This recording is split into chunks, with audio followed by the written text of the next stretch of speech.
On the day I filed for divorce, my husband Richard laughed and said, "You'll never amount to anything without me. You're just a seamstress playing dress up." He watched me walk away, confident I'd come crawling back within weeks. But 3 years later he saw me on the cover of Vogue, not as a broken woman, but as a fashion empire builder who turned his mockery into Milan runways. Before we jump back in, tell us where you're tuning in from, and if this story touches you, make sure you're a subscriber, because tomorrow, I've saved something extra special for you. Tell us a duh. The divorce papers feel heavy in my hands as Richard's laughter echoes through the courthouse hallway. A fashion designer? He adjusts his expensive Rolex, a gift he bought himself with our joint savings. "Claude, you'll never make it in the fashion world. You're just a seamstress who hems pants for spare change." I clutch my worn leather portfolio tighter, already envisioning the day when my designs would grace red carpets instead of suburban closets. Before we begin, here's a story about transforming life's harshest criticisms into couture creations. If you've ever been told you're not good enough, this journey from sewing machine prisoner to fashion empire queen will show you exactly how dreams can be tailored into reality.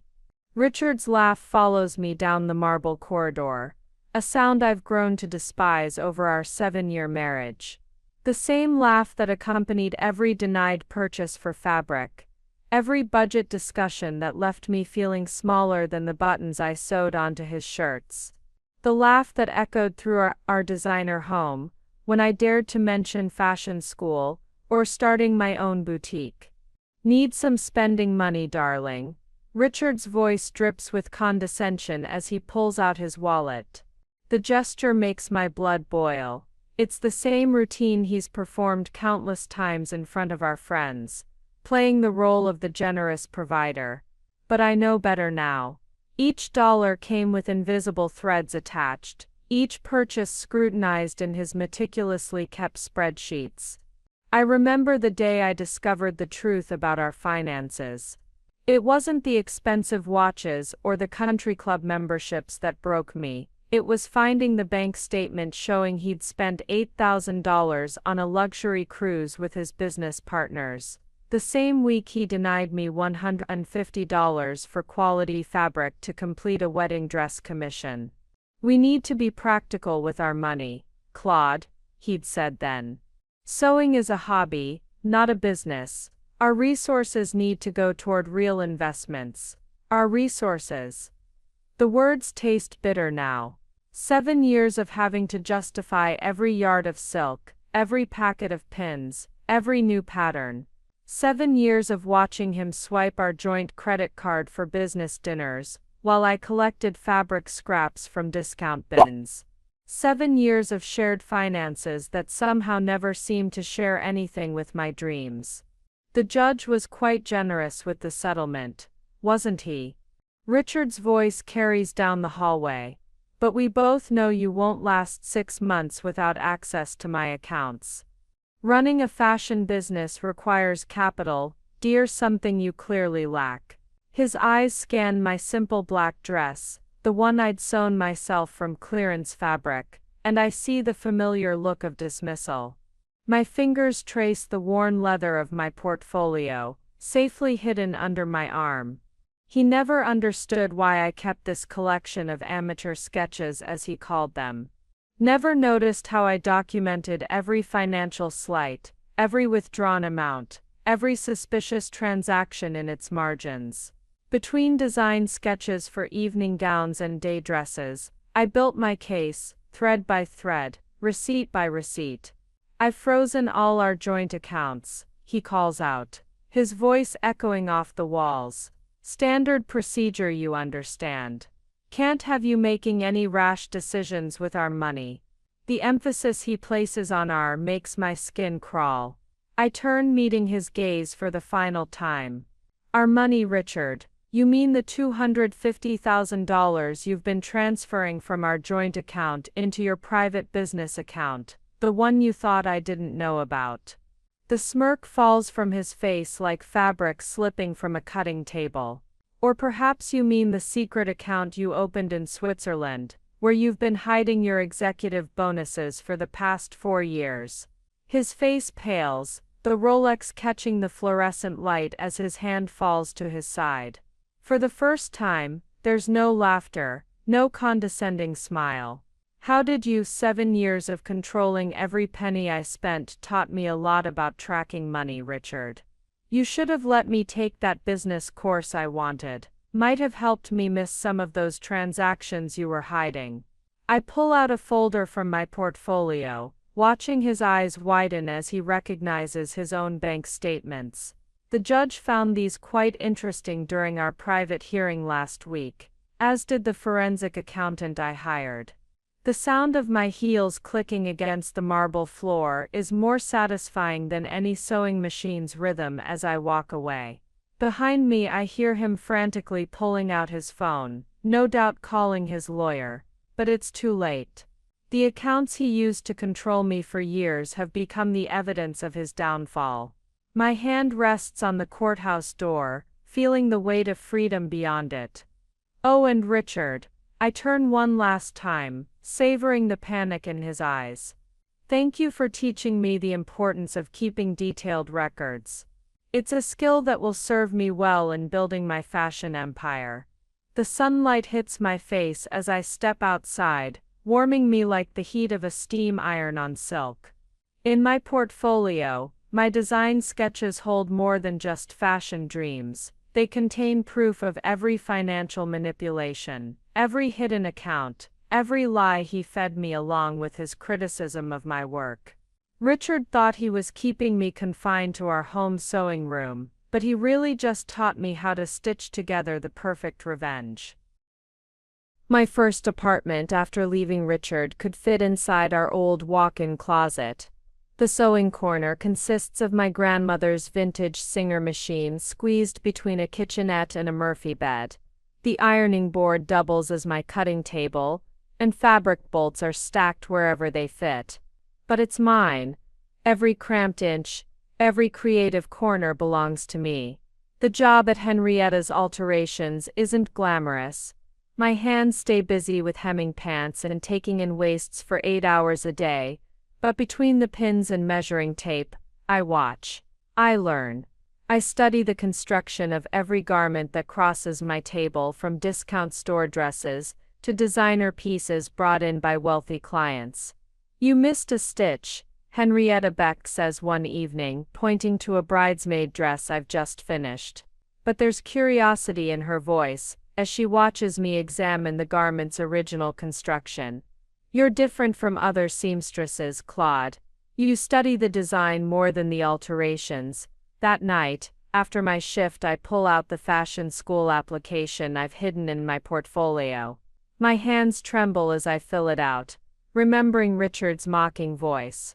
But the memory only strengthens my resolve. The registration fee takes half my first paycheck, but as I slip the envelope into the mailbox, I feel lighter than chiffon in a spring breeze. The night classes are exhausting. I rush from Henrietta's Alterations to the Fashion Institute, still smelling of fabric sizing and steam, changing into my student uniform in fluorescent-lit bathroom stalls. My sketching is rusty, my pattern-making clumsy, but with each mistake I feel more alive than I ever did in Richard's pristine home office where he balanced his hidden accounts. The other students are mostly 20-somethings fresh from high school, discussing their dreams with the casual confidence of people who've never been told their aspirations are worthless. I sit in the back row, trying to blend in while fighting the voice in my head that still echoes Richard's dismissive laughter. When the instructor calls on me, my hands shake as I hold up my imperfect sketches. Your draping needs work, my instructor Mary Sykes says during our third week, examining the muslin draped over my dress form. The fabric hangs awkwardly, betraying my inexperience with three-dimensional construction. But your eye for proportion, she pauses, studying how I've instinctively adjusted the waistline to create a more flattering silhouette. That's something we can't teach. Her encouragement feels like water to someone dying of thirst. Preparing and narrating this story took us a lot of time, so if you are enjoying it, subscribe to our channel. It means a lot to us. Now back to the story. For 8 years, Richard criticized every creative choice I made, from the colors I chose for our home to the way I arranged flowers. Now a professional instructor sees potential in work I'm embarrassed to display. The homework assignments consume my evenings. After 8 hours on my feet at Henrietta's shop, I spread pattern pieces across my tiny apartment floor, crawling around on my knees to trace seam lines and mark darts. My neighbors probably think I'm losing my mind, but each completed assignment represents another small victory over the voice that insists I'm not capable of real achievement. "You're different from the other night students," observes Jennifer, a classmate who works days as a bank teller. "They all seem so confident about their future fashion careers. You work like someone who's fighting for something." She's more perceptive than she realizes. Every stitch I sew, every pattern I perfect, every technique I master represents proof that Richard was wrong about my potential. The young students around me are chasing dreams. I'm building evidence. Word spreads through the alterations shop that the seamstress is a culinary student. The comparison makes me smile. I'm creating wearable art instead of edible masterpieces. But the dedication required feels identical. The line cooks start leaving small challenges for me. Herbs to chop become complex alterations to attempt. Sauces to stir become tricky repairs to master. Vegetables to prep become vintage garments requiring historical construction knowledge. Mrs. Chen, our elderly seamstress who's worked in alterations for 40 years, becomes an unexpected mentor. She watches me struggle with a particularly challenging zipper installation one evening, then quietly demonstrates a technique her grandmother taught her in Hong Kong. "Patience," she says in her careful English, her weathered hands moving with incredible precision. Good sewing not about speed, about respect for fabric, for construction, for person who will wear. Her philosophy echoes my grandmother's approach, creating a bridge between generations of women who understood that craftsmanship matters more than efficiency. The relationship with my fellow students evolves slowly. Initially intimidated by their youth and confidence, I gradually realize that my life experience provides advantages they lack. When they struggle with client communication during our retail simulation exercises, I draw on years of managing Richard's business dinners and social obligations. When they panic about project deadlines, I apply time management skills learned from juggling his demands with my own suppressed ambitions. One quiet Tuesday evening, Henrietta catches me experimenting with a design modification in my notebook, while hemming a customer's dress. I freeze, expecting to be reprimanded for not focusing on alterations work. Instead, she examines my sketch, a complete redesign that transforms the dated dress into something contemporary and elegant. "Interesting," she murmurs, studying the flowing lines I've drawn. "You've maintained the original silhouette, but updated the details completely." The customer mentioned she felt frumpy in this dress when she brought it in. She looks up at me with calculating eyes. "How would you feel about taking on some custom work? We have clients asking for original designs, not just alterations." The promotion means longer hours and more responsibility, but it also represents validation from someone who's built a successful business in the fashion industry. Custom work pays significantly better than basic alterations, and I accept without hesitation. That night, I add another entry to my journal: Custom Designer Henrietta's Alterations. Below it, I sketch out my 5-year plan, each step taking me closer to my own atelier. The Advanced Pattern Making course pushes my skills to new levels. We learn to create original patterns from scratch, translating 2-dimensional sketches into 3-dimensional garments that fit real bodies with real proportions. The mathematics involved: calculating ease, adjusting for fabric grain, ensuring proper balance, appeals to the analytical mind, Richard always dismissed as unsuited for creative work. My first original pattern is for a wrap dress that flatters a variety of body types, while incorporating construction details I've learned from studying vintage garments. The instructor uses it as an example for other students, praising the way I've solved common fitting problems through innovative seaming techniques. This shows real understanding of how clothing should move with the body, she tells the class, holding up my muslin prototype. Notice how she's used princess seams to create shape without darts, and see this clever detail at the shoulder that prevents gaping. The technical language feels like poetry, terms that describe precise solutions to aesthetic challenges. A week later, a familiar face appears in the shop's fitting room, Elizabeth Gold, Richard's former secretary. My heart stops until I realize she's alone, examining herself in a dress I've completely redesigned for her sister's wedding. The original piece was a shapeless mother of the bride dress in an unflattering shade of beige. My modifications have transformed it into something elegant and contemporary, while maintaining appropriate formality. She doesn't recognize me immediately, focused on how the new design flatters her figure in ways the original never could. "This is incredible," she tells Henrietta, turning to see the dress from different angles. "I felt so frumpy when I first tried this on, but now it actually makes me feel beautiful." "Did you hear about Richard Matthews?" she says to Henrietta, while I pin her hem, my heart hammering with sudden attention. The IRS investigation is tearing his consulting firm apart. He's been selling personal assets just to pay his legal fees. Word around the office is he can barely afford his mortgage payments anymore. I continue pinning with steady hands, though my pulse quickens with each detail. The man who controlled every penny of our household budget is now struggling to maintain the lifestyle he built through financial manipulation.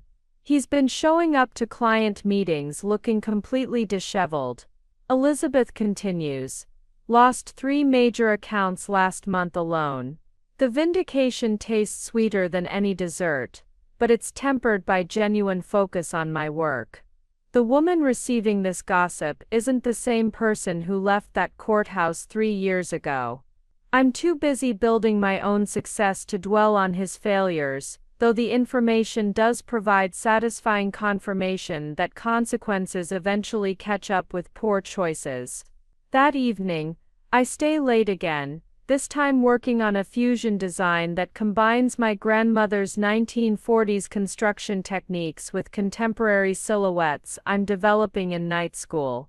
The piece represents everything I'm learning. Respect for traditional craftsmanship combined with innovation that serves modern women's needs. Henrietta watches silently as I drape fabric over the dress form, creating something that bridges generations of fashion knowledge. "You know," she says, examining my work with the critical eye of someone who's seen thousands of garments, "there's a local fashion competition coming up next month. Small stakes compared to the big industry events, but excellent exposure for emerging designers. Your technique still needs polish, but this," she gestures to my creation, "this tells a story that people want to hear." I think of Richard, probably sitting in his oversized house, surrounded by financial documents and legal papers, dealing with the consequences of choices he made while trying to control me. Meanwhile, I'm here in this warm creative space, my hands creating beauty from raw materials, my mind buzzing with possibilities for each new design challenge I encounter.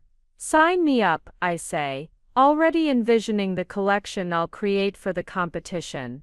In my portfolio, between the financial records that helped destroy my ex-husband's fraudulent empire and the fashion sketches that fuel my expanding future, I begin planning my competition entry. Each design will tell part of my story, the story of breaking free from limitation and finding my own authentic voice in silk, cotton, and creativity. The local fashion competition represents more than just professional opportunity. It symbolizes my complete transformation from controlled wife to independent artist ready to stake my claim in an industry that Richard once dismissed as beneath my supposed capabilities. The local fashion competition changes everything, but not in the way I initially expect. Under the harsh spotlight of the community center's makeshift runway, I stand backstage with my completed collection, watching established designers prepare their models with the casual confidence of people who've done this dozens of times before.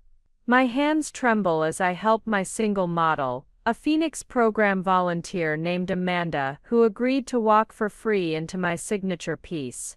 The dress represents months of work, combining my grandmother's 1940s construction techniques with contemporary silhouettes that I've refined through countless late-night sessions at Henrietta's shop. Next designer, Claude Beck, the announcer begins, and I interrupt firmly, Claude Cole, reclaiming my maiden name. The correction feels like stepping into a perfectly tailored garment after years of wearing someone else's clothes. Several audience members murmur at the interruption, but I stand straighter, finally comfortable with claiming space for myself. The head judge, celebrity stylist Spencer Gold, raises an eyebrow at my correction before turning his attention to my designs. His reputation in the fashion industry is legendary. He's styled A-list celebrities for red carpet events and has launched several successful designers' careers through his endorsements. Having him evaluate my work feels simultaneously thrilling and terrifying. The silence as Amanda walks in my signature piece seems eternal. I watch Spencer's critical eye follow every movement, noting how the dress transforms from classic elegance to modern sophistication with each step. The construction details I've labored over, the way the seams follow the body's natural lines, how the fabric drapes without clinging, the subtle architectural elements that provide structure without stiffness, are all being evaluated by someone whose opinion can make or break emerging designers.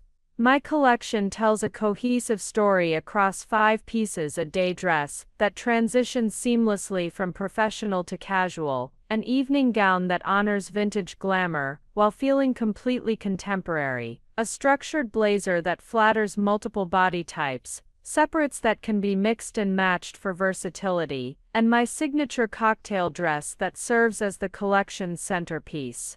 "Miss Cole," Spencer says after my final model exits, his voice carrying across the room with the authority of someone accustomed to being heard.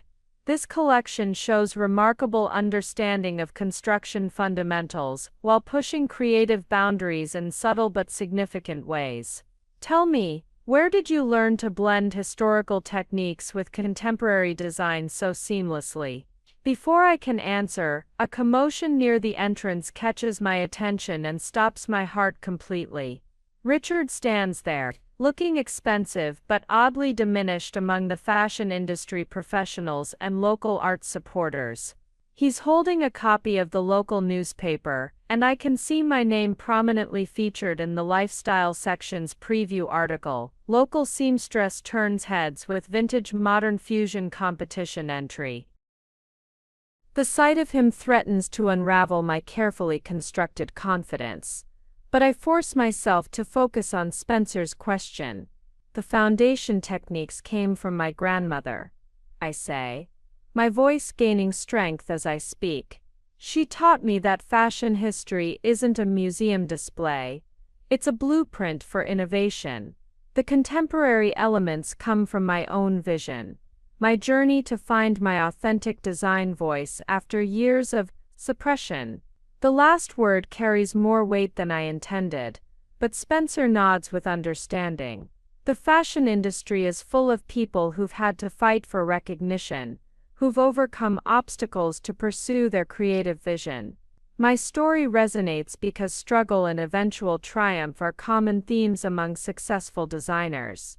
"Your technical execution is impressive for someone at your experience level," continues Judge Maria Santos, a fashion school dean whose opinion carries significant weight in academic circles. "But what strikes me most is the narrative coherence across all 5 pieces. This isn't just a collection of pretty dresses. It's a complete worldview expressed through clothing.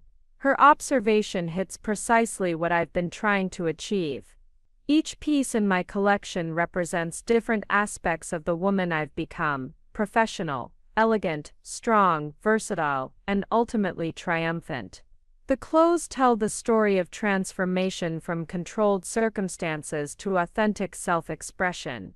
The judging deliberation takes 45 minutes while contestants and audience members mingle nervously in the community center's lobby.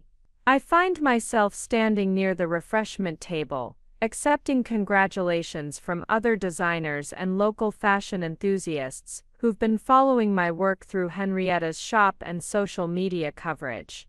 "Your use of traditional construction methods is really innovative," comments Sarah Mitchell, an established designer who's won this competition twice before. "Most emerging designers focus on trendy silhouettes and ignore the fundamentals. Your pieces look like they'll last for decades, not just one season." Her professional validation means more than she realizes.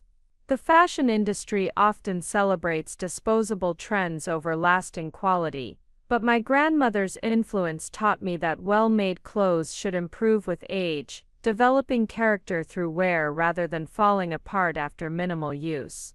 During the wait, I notice Richard hovering near the entrance, clearly debating whether to approach me. His presence feels surreal after months of focusing entirely on my own growth and development. The man who once controlled every aspect of my creative expression is now watching me receive professional recognition in an environment where his business expertise means nothing. When the judges return to announce results, the tension in the room becomes palpable. Third place goes to a young designer whose avant-garde collection impressed with its conceptual boldness. Second place is awarded to Sarah Mitchell for her masterful use of sustainable fabrics and zero-waste construction techniques. First place in innovation, Spencer announces his voice-building anticipation, goes to Claude Cole for her exceptional fusion of historical craftsmanship with contemporary design sensibility.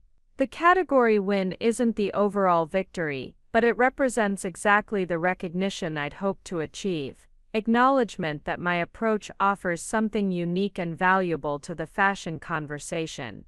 The applause that follows feels like validation for every late night spent perfecting techniques, every moment of doubt overcome through persistent practice, every risk taken in pursuing a dream that Richard had dismissed as impossible.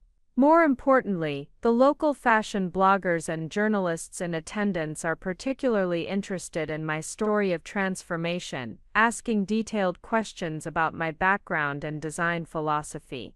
"Your journey from alterations work to original design is really compelling," notes Jessica Chen, the lifestyle editor whose coverage can significantly impact local designers' careers. Readers love stories about people who refuse to accept limitations, who find ways to pursue their passions despite obstacles. As I accept my certificate and the modest cash prize that comes with the Innovation Award, I catch Richard's expression from across the room. The confident smirk he wore during our divorce proceedings has been replaced by something more complex: surprise, perhaps even a grudging respect for what I've accomplished. The next morning, Henrietta greets me with a stack of phone messages and email printouts. "Your competition win brought attention we've never had before," she explains, showing me requests for custom work, interview inquiries, and even an appointment request from a buyer for a small boutique chain. Word spreads quickly through the local fashion community in ways I hadn't anticipated. The competition might have been small-scale, but the industry connections present have networks that extend far beyond our city. Within a week, I receive an email that changes my trajectory completely. Catherine Lin, owner of 3 successful fusion restaurants in the city, wants to discuss potential business opportunities. "I was at the competition supporting a friend," she explains during our coffee meeting the following Tuesday. Your collection caught my attention because it reminded me of my own approach to business, respecting tradition while innovating fearlessly. I'd be interested in discussing investment opportunities for a designer with your vision and work ethic. That conversation plants seeds for everything that follows, the first real business partnership that will enable me to move beyond alterations work into original design full-time.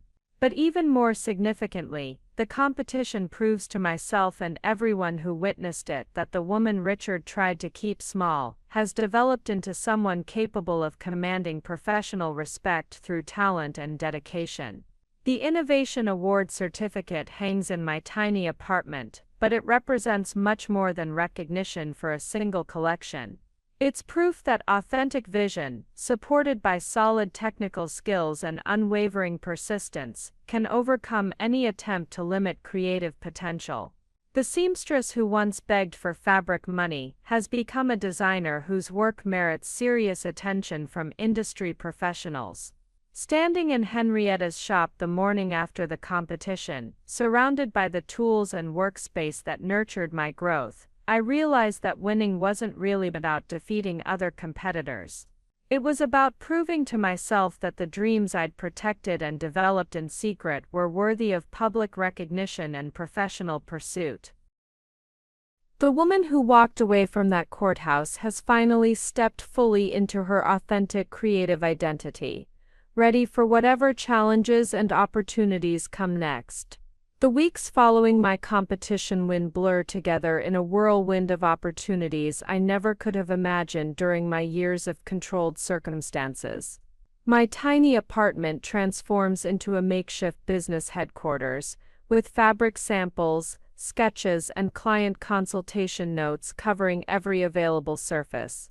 The phone rings constantly with requests that range from simple alterations to complete wardrobe transformations. Catherine Lynn's investment offer proves to be the catalyst that changes everything. Over multiple meetings at her downtown office, a space that radiates the same sophisticated confidence I'm learning to cultivate, we develop a partnership structure that will allow me to focus on design while she handles the business development aspects. I'm still learning to navigate. Your competition piece showed something rare in emerging designers. Catherine explains during our third meeting, spreading financial projections across her conference table.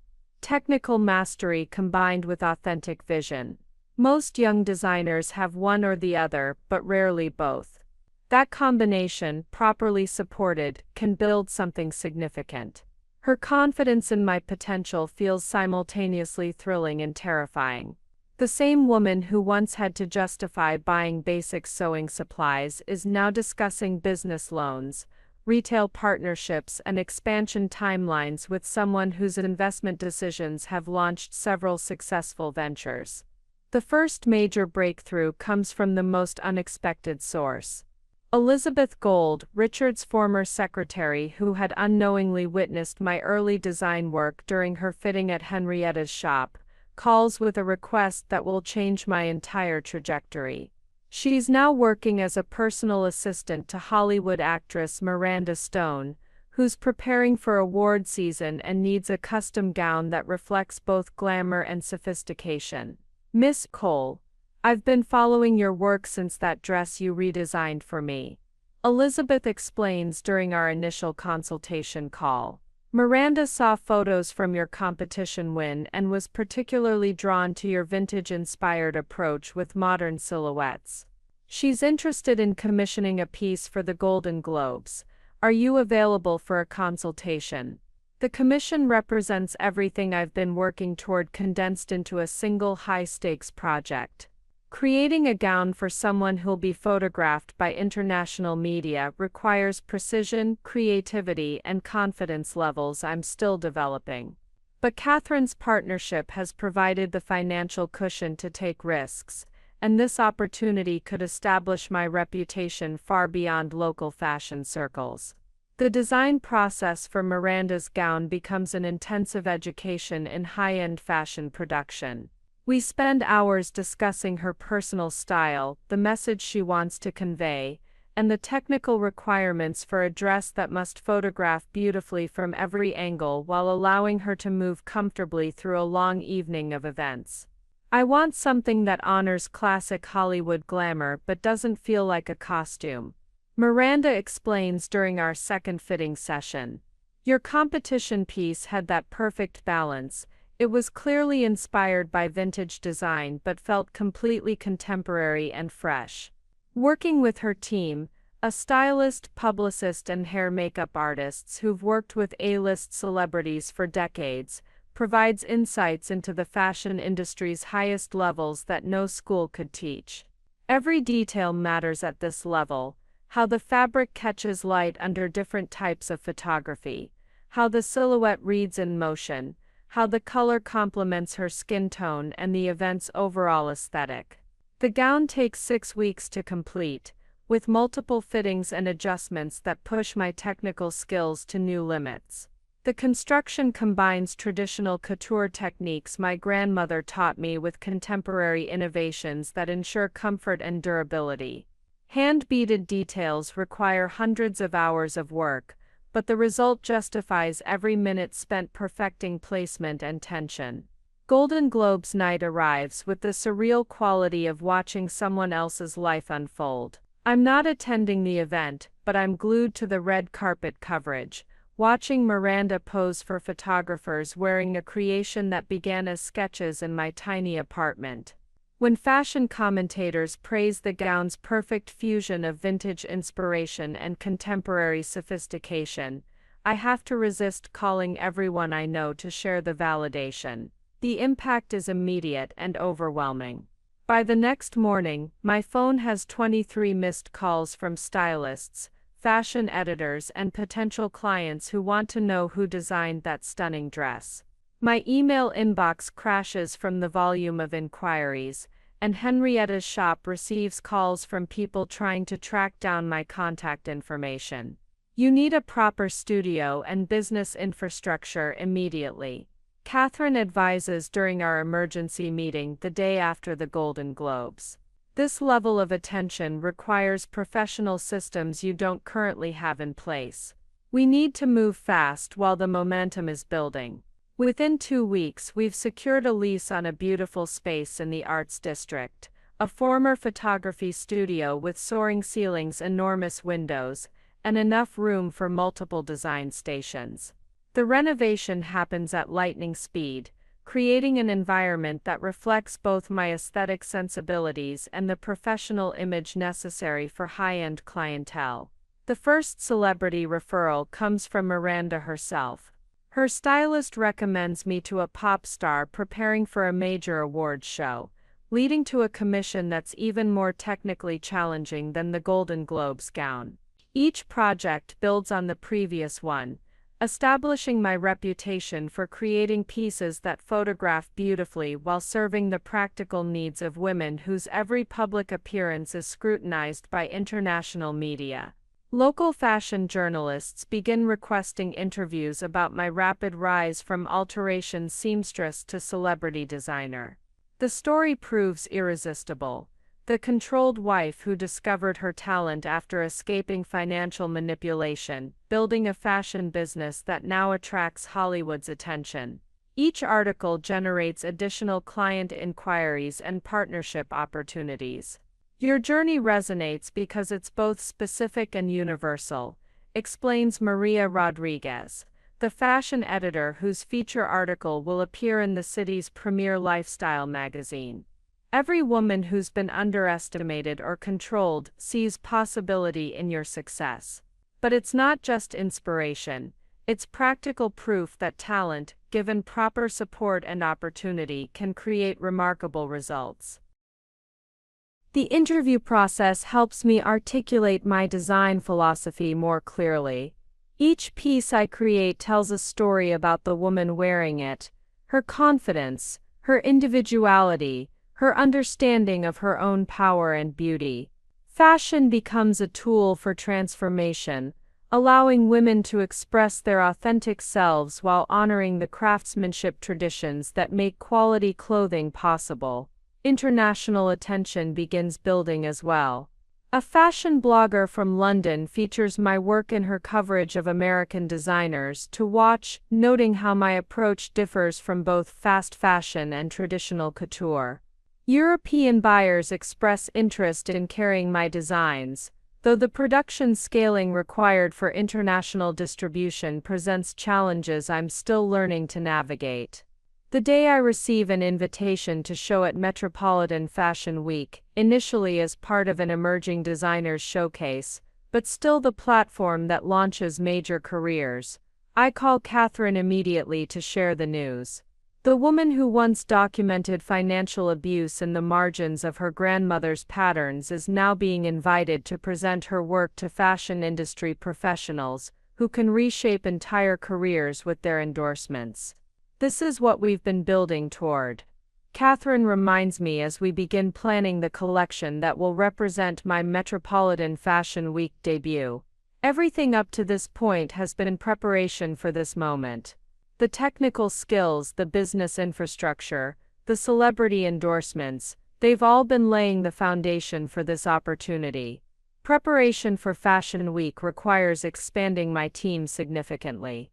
I hired 2 additional seamstresses, a pattern maker, and a production coordinator who can manage the complex logistics of creating a cohesive collection under tight deadlines. The studio that seemed enormous when we first moved in now feels cramped with the activity required for professional fashion production. Each member of my growing team brings expertise that supplements my own developing skills. The pattern maker has worked with established fashion houses and teaches me advanced techniques for creating consistent fits across multiple sizes. The production coordinator helps establish systems for tracking materials, managing deadlines, and maintaining quality control standards that will be essential as my business continues growing. Late evenings in the studio become the norm as Fashion Week approaches, but the atmosphere feels nothing like the controlled environment of my marriage. This is collaborative creativity driven by shared commitment to excellence, not individual achievement, motivated by fear of criticism. When team members offer suggestions or identify potential improvements, their input is welcomed rather than dismissed. The collection for Metropolitan Fashion Week takes shape as my most ambitious project yet. 12 pieces that tell the complete story of contemporary women navigating professional and personal challenges while maintaining their authentic sense of style. Each garment can stand alone as a statement piece, but together they create a narrative about confidence, transformation, and the power of clothing to reflect inner strength.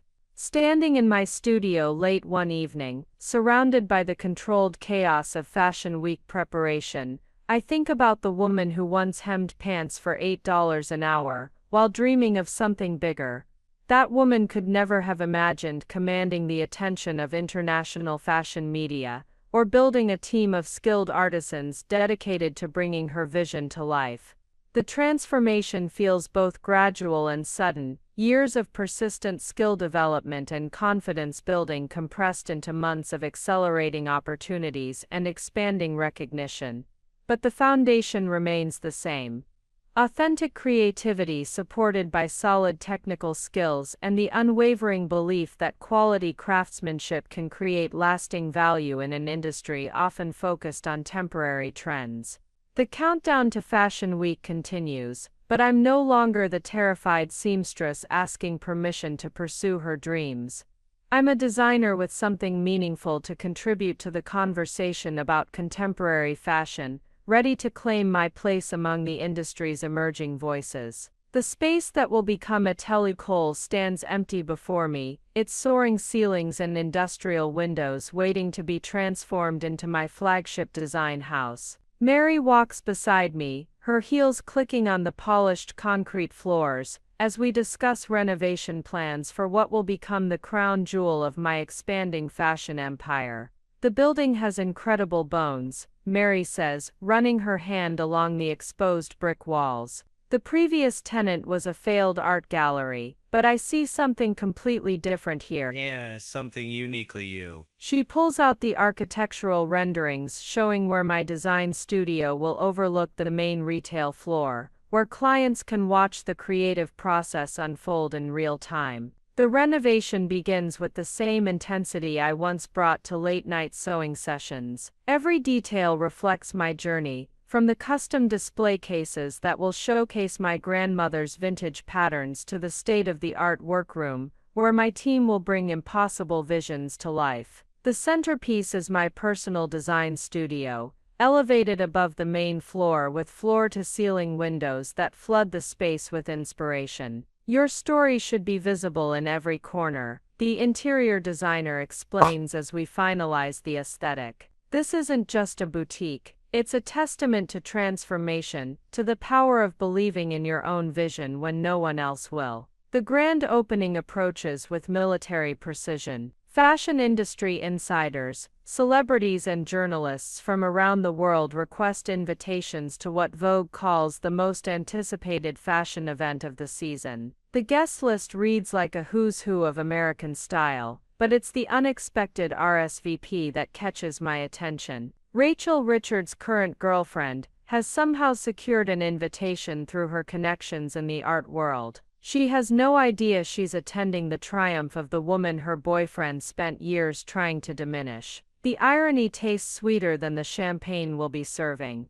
Opening night arrives in a whirlwind of last-minute preparations. Photographers document every detail as models showcase my latest collection throughout the multi-level space. The design studio glows under professional lighting, my grandmother's sewing machine prominently displayed alongside sketches for next season's innovations. The crowd fills the space with an energy I've never experienced, not the nervous anticipation of Fashion Week, but the celebration of something permanent, something built to last. Fashion critics examine each piece with the reverence usually reserved for museum exhibitions, while buyers place orders that will fund my expansion into global markets. From my elevated design studio, I watch the celebration unfold below. Through the large windows, I can see Rachel moving through the crowd, completely absorbed in the elegant atmosphere, taking photos for what I imagine is her social media documentation of the event. She has no idea that the woman whose success she's celebrating is the same woman Richard spent years telling would never amount to anything. The evening's highlight comes when Anna Sykes takes the microphone to address the crowd. Atelier Cole represents something rare in our industry, she announces to the attentive audience. Authentic vision combined with masterful technique, innovation rooted in respect for tradition. Claude Cole hasn't just built a business, she's created a destination for those who understand that true luxury lies in craftsmanship and story. As the applause fills the space, I step onto the mezzanine overlooking the main floor. The crowd below looks up expectantly, their faces reflecting appreciation for both the evening's elegance and the journey that brought me here. In the back corner, I spot a familiar figure trying to blend into the shadows. Richard stands near the entrance, looking expensive but uncomfortable among the fashion elite. He's holding a program with my name embossed in gold lettering, his expression a mixture of disbelief and something that might be regret. The same man who controlled every aspect of my creative expression now stands in a temple I built to artistic freedom. Thank you all for being here tonight. I begin, my voice carrying clearly through the space. Atelier Cole represents more than fashion. It represents the power of persistence, the importance of believing in your vision even when others doubt it, and the truth that creativity will always find a way to flourish. The crowd responds with sustained applause, but I'm already thinking beyond this moment. Orders are pouring in from around the world.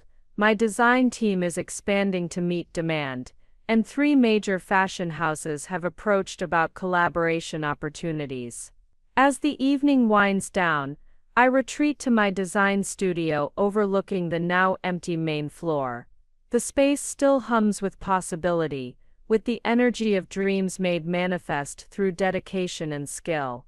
My grandmother's sewing machine sits in its place of honor, a reminder that every empire begins with a single stitch. Tomorrow brings new challenges, international expansion plans, celebrity commissions, and the kind of opportunities that once seemed impossible.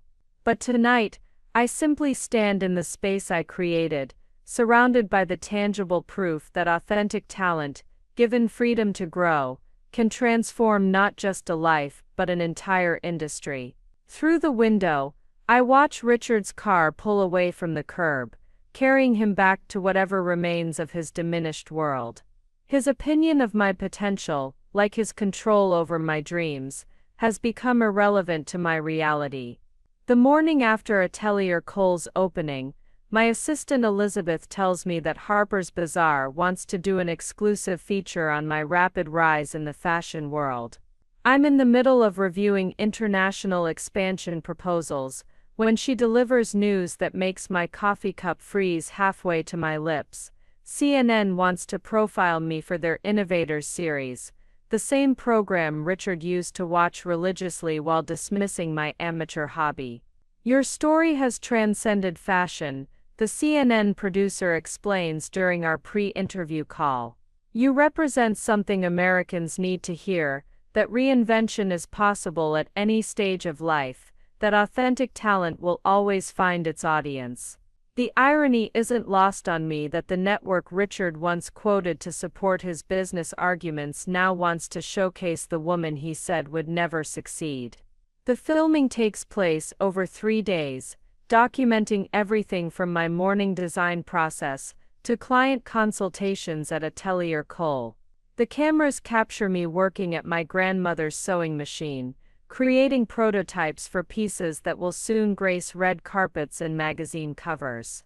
When the interviewer asks about my marriage, I choose my words carefully.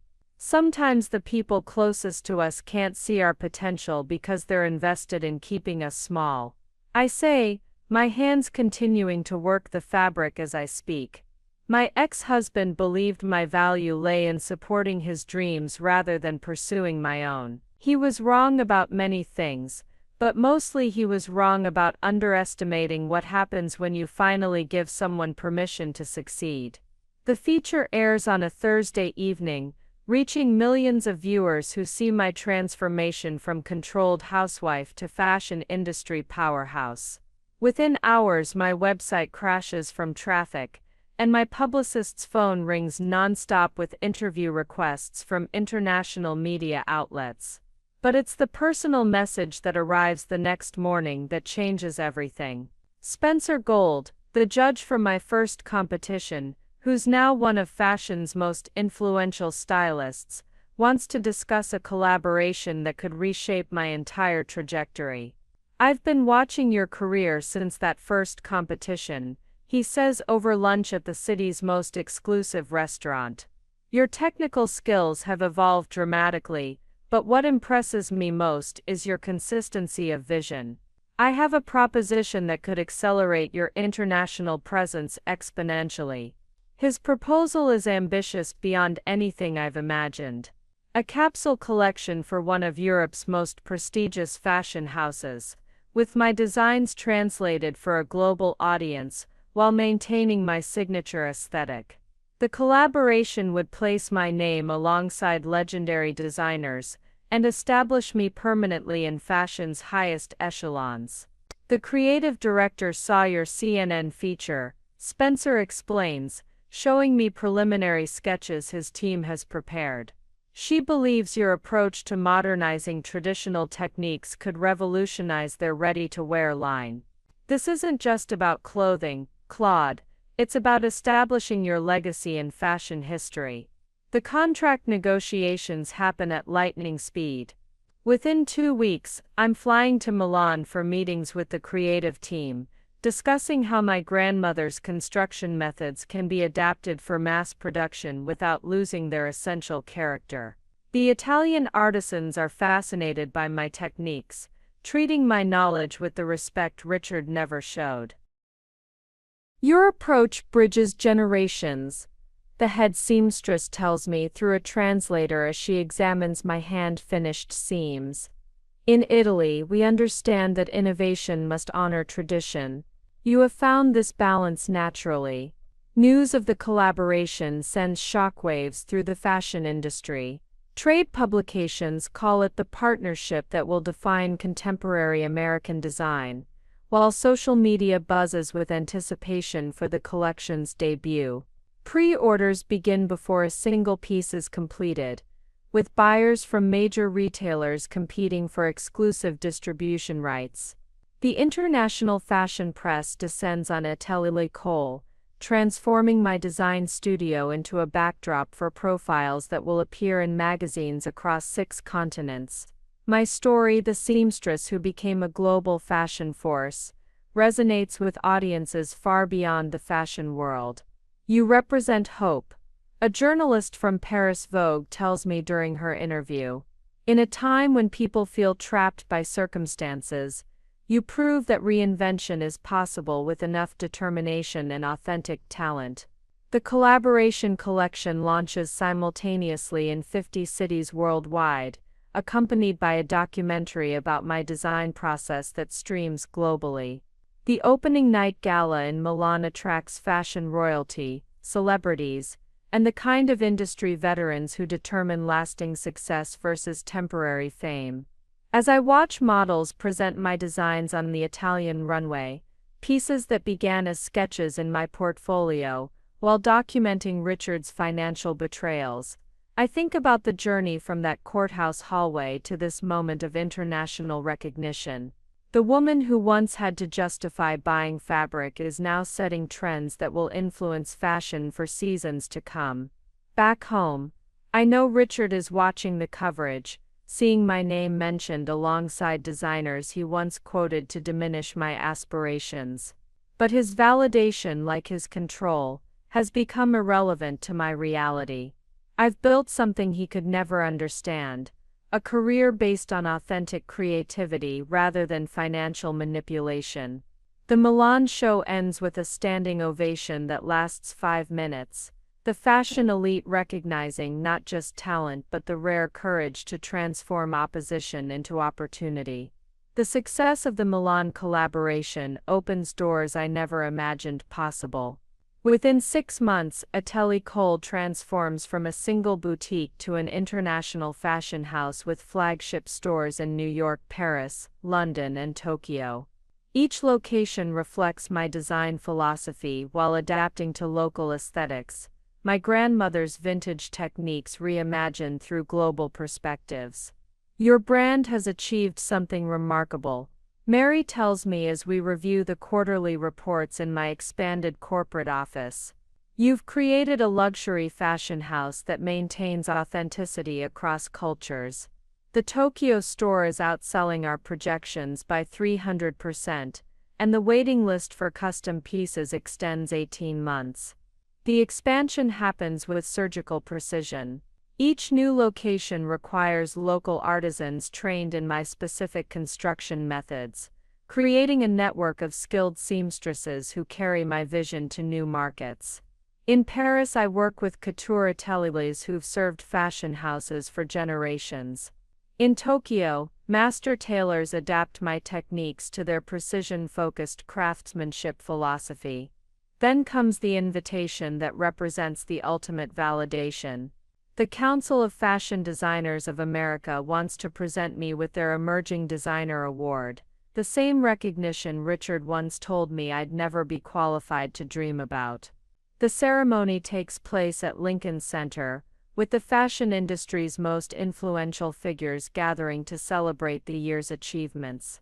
Standing backstage before my acceptance speech, I think about the woman who once sat in divorce court, clutching evidence of financial abuse while her husband laughed at her dreams. That woman couldn't have imagined standing here, about to address an audience of fashion luminaries who now consider her a peer. Claude Cole has redefined what it means to honor tradition while embracing innovation, the presenter announces to the glittering audience. Her rapid ascent from seamstress to global fashion force proves that authentic talent, given the freedom to flourish, can reshape entire industries. My acceptance speech focuses on persistence and vision rather than personal vindication. This award represents every woman who has been told her dreams are too small or too big, too traditional or too unconventional. I tell the audience, authentic creativity doesn't follow prescribed paths. It cuts its own pattern and stitches together possibilities others can't see. The standing ovation lasts longer than any I've experienced, but it's the moment after the ceremony that truly matters. Anna Sykes approaches with news that will transform my trajectory once again. Vogue wants to feature you on our September cover, she says, her words carrying the weight of fashion's most coveted honor. Not just your designs but your story. You've become a symbol of American entrepreneurship and creative resilience. The September issue of Vogue, fashion's most important editorial moment, typically features only the industry's most established icons. The cover shoot takes place at Atelier Cole with photographers transforming my design studio into a backdrop worthy of fashion history. They capture me at my grandmother's sewing machine, surrounded by sketches for next season's innovations, looking confident and contemplative. The image will be seen by millions worldwide, cementing my position in fashion's permanent hierarchy. Your journey resonates beyond our typical readership, the photographer explains between shots. Business schools are using your story in case studies about brand building and market disruption. You've proven that authentic vision can create sustainable competitive advantages. The international media attention spawns opportunities in adjacent industries. Publishers compete for my memoir rights, television producers pitch reality shows about aspiring designers, and major corporations seek partnerships with what they call the Atelier Cole aesthetic. Each proposal represents exponential growth potential, but I remain focused on maintaining the quality and vision that built my reputation. The memoir deal alone generates enough advance money to fund my next expansion phase. Within a year, Atelier Cole will open in Milan, Sydney, and Los Angeles, each location designed to showcase local interpretations of my signature style. The book titled Threading Dreams, A Seamstress's Journey to Fashion Summit becomes a bestseller before publication. During this whirlwind period of growth, I receive an unexpected email that brings my journey full circle. Henrietta writes from her original alterations shop, now struggling to compete with chain stores and online retailers. She asks if I'm interested in acquiring the business that gave me my first break, transforming it into Atelier Cole's training center for emerging seamstresses. It would mean everything to preserve this space where so many dreams began, she writes. You understand better than anyone how important it is to have a place where talent can develop without judgment. The acquisition happens within weeks, with Henrietta staying on as director of our new apprenticeship program. We renovate the space while preserving its essential character, creating a bridge between my humble beginnings and my current success. The first class of apprentices includes women escaping controlling relationships, recent immigrants seeking new opportunities, and career changers pursuing delayed dreams. Standing in the renovated space where I once hemmed pants for $8 an hour, I feel the satisfying weight of a cycle completed. The woman who once begged for fabric money now employs hundreds of artisans worldwide, each one carrying forward techniques that honor tradition while embracing innovation. Richard's dismissive laughter from that courthouse hallway seems like an echo from another lifetime, replaced by the productive hum of sewing machines, operated by women who understand that creativity, given freedom and support, can build empires. The success of my Metropolitan Fashion Week debut opens doors I never imagined possible during those early days of hemming pants and documenting Richard's financial betrayals.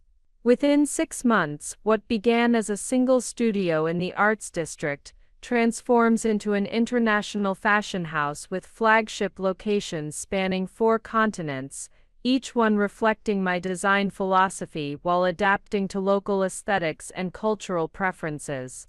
Your brand has achieved something extraordinary, Mary tells me as we review quarterly reports in my expanded corporate headquarters, a full floor of a downtown skyscraper that houses our design studios, business operations, and the growing team required to manage global expansion.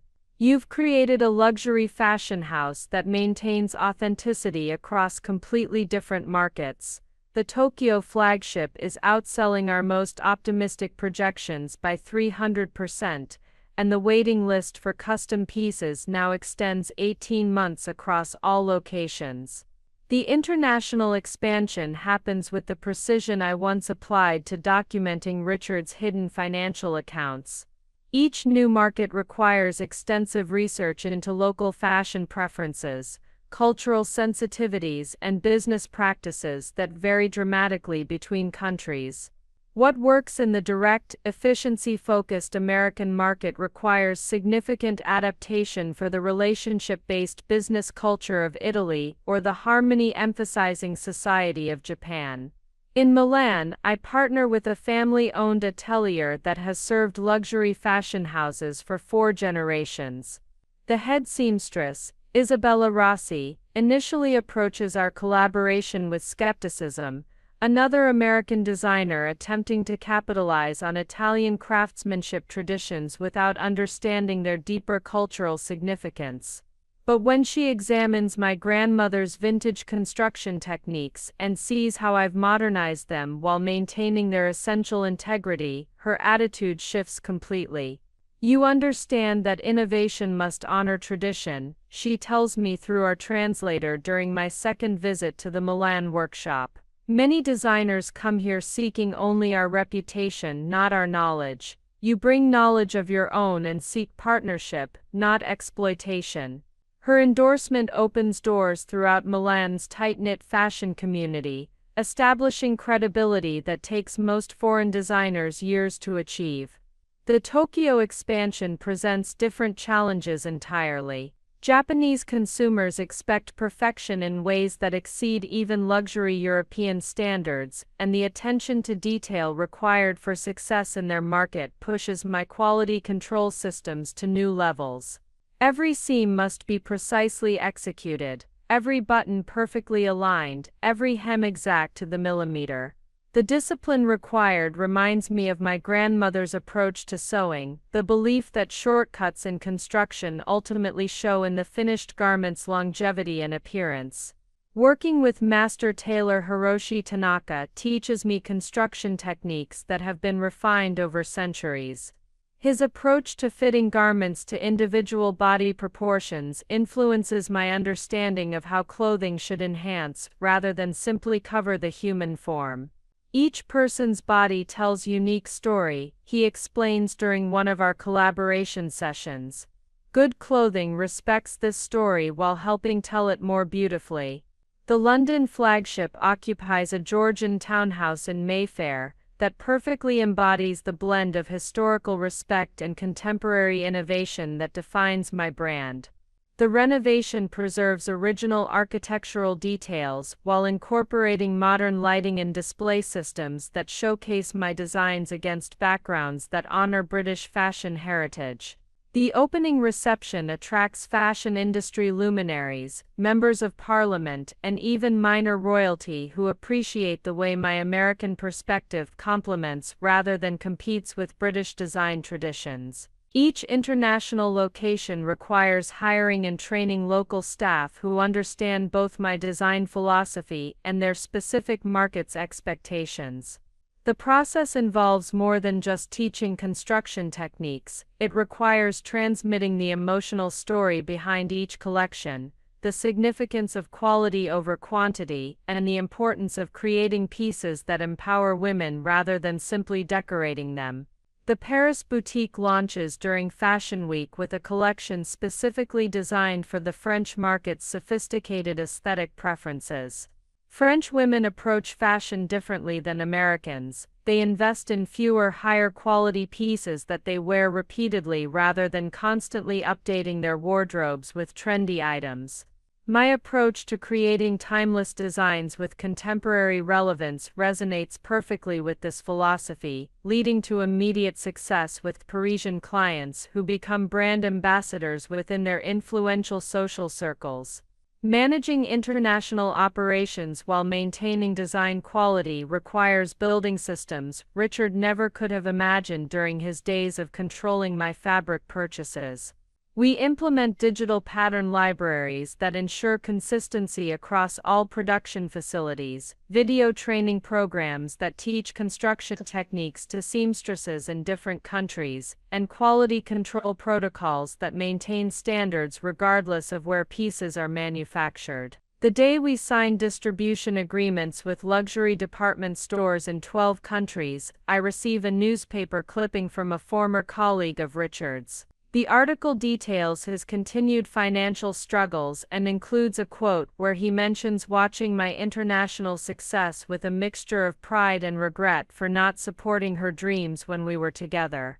The gesture of sending the clipping seems intended kindly, but Richard's opinion has become as irrelevant to my reality as weather reports from distant countries.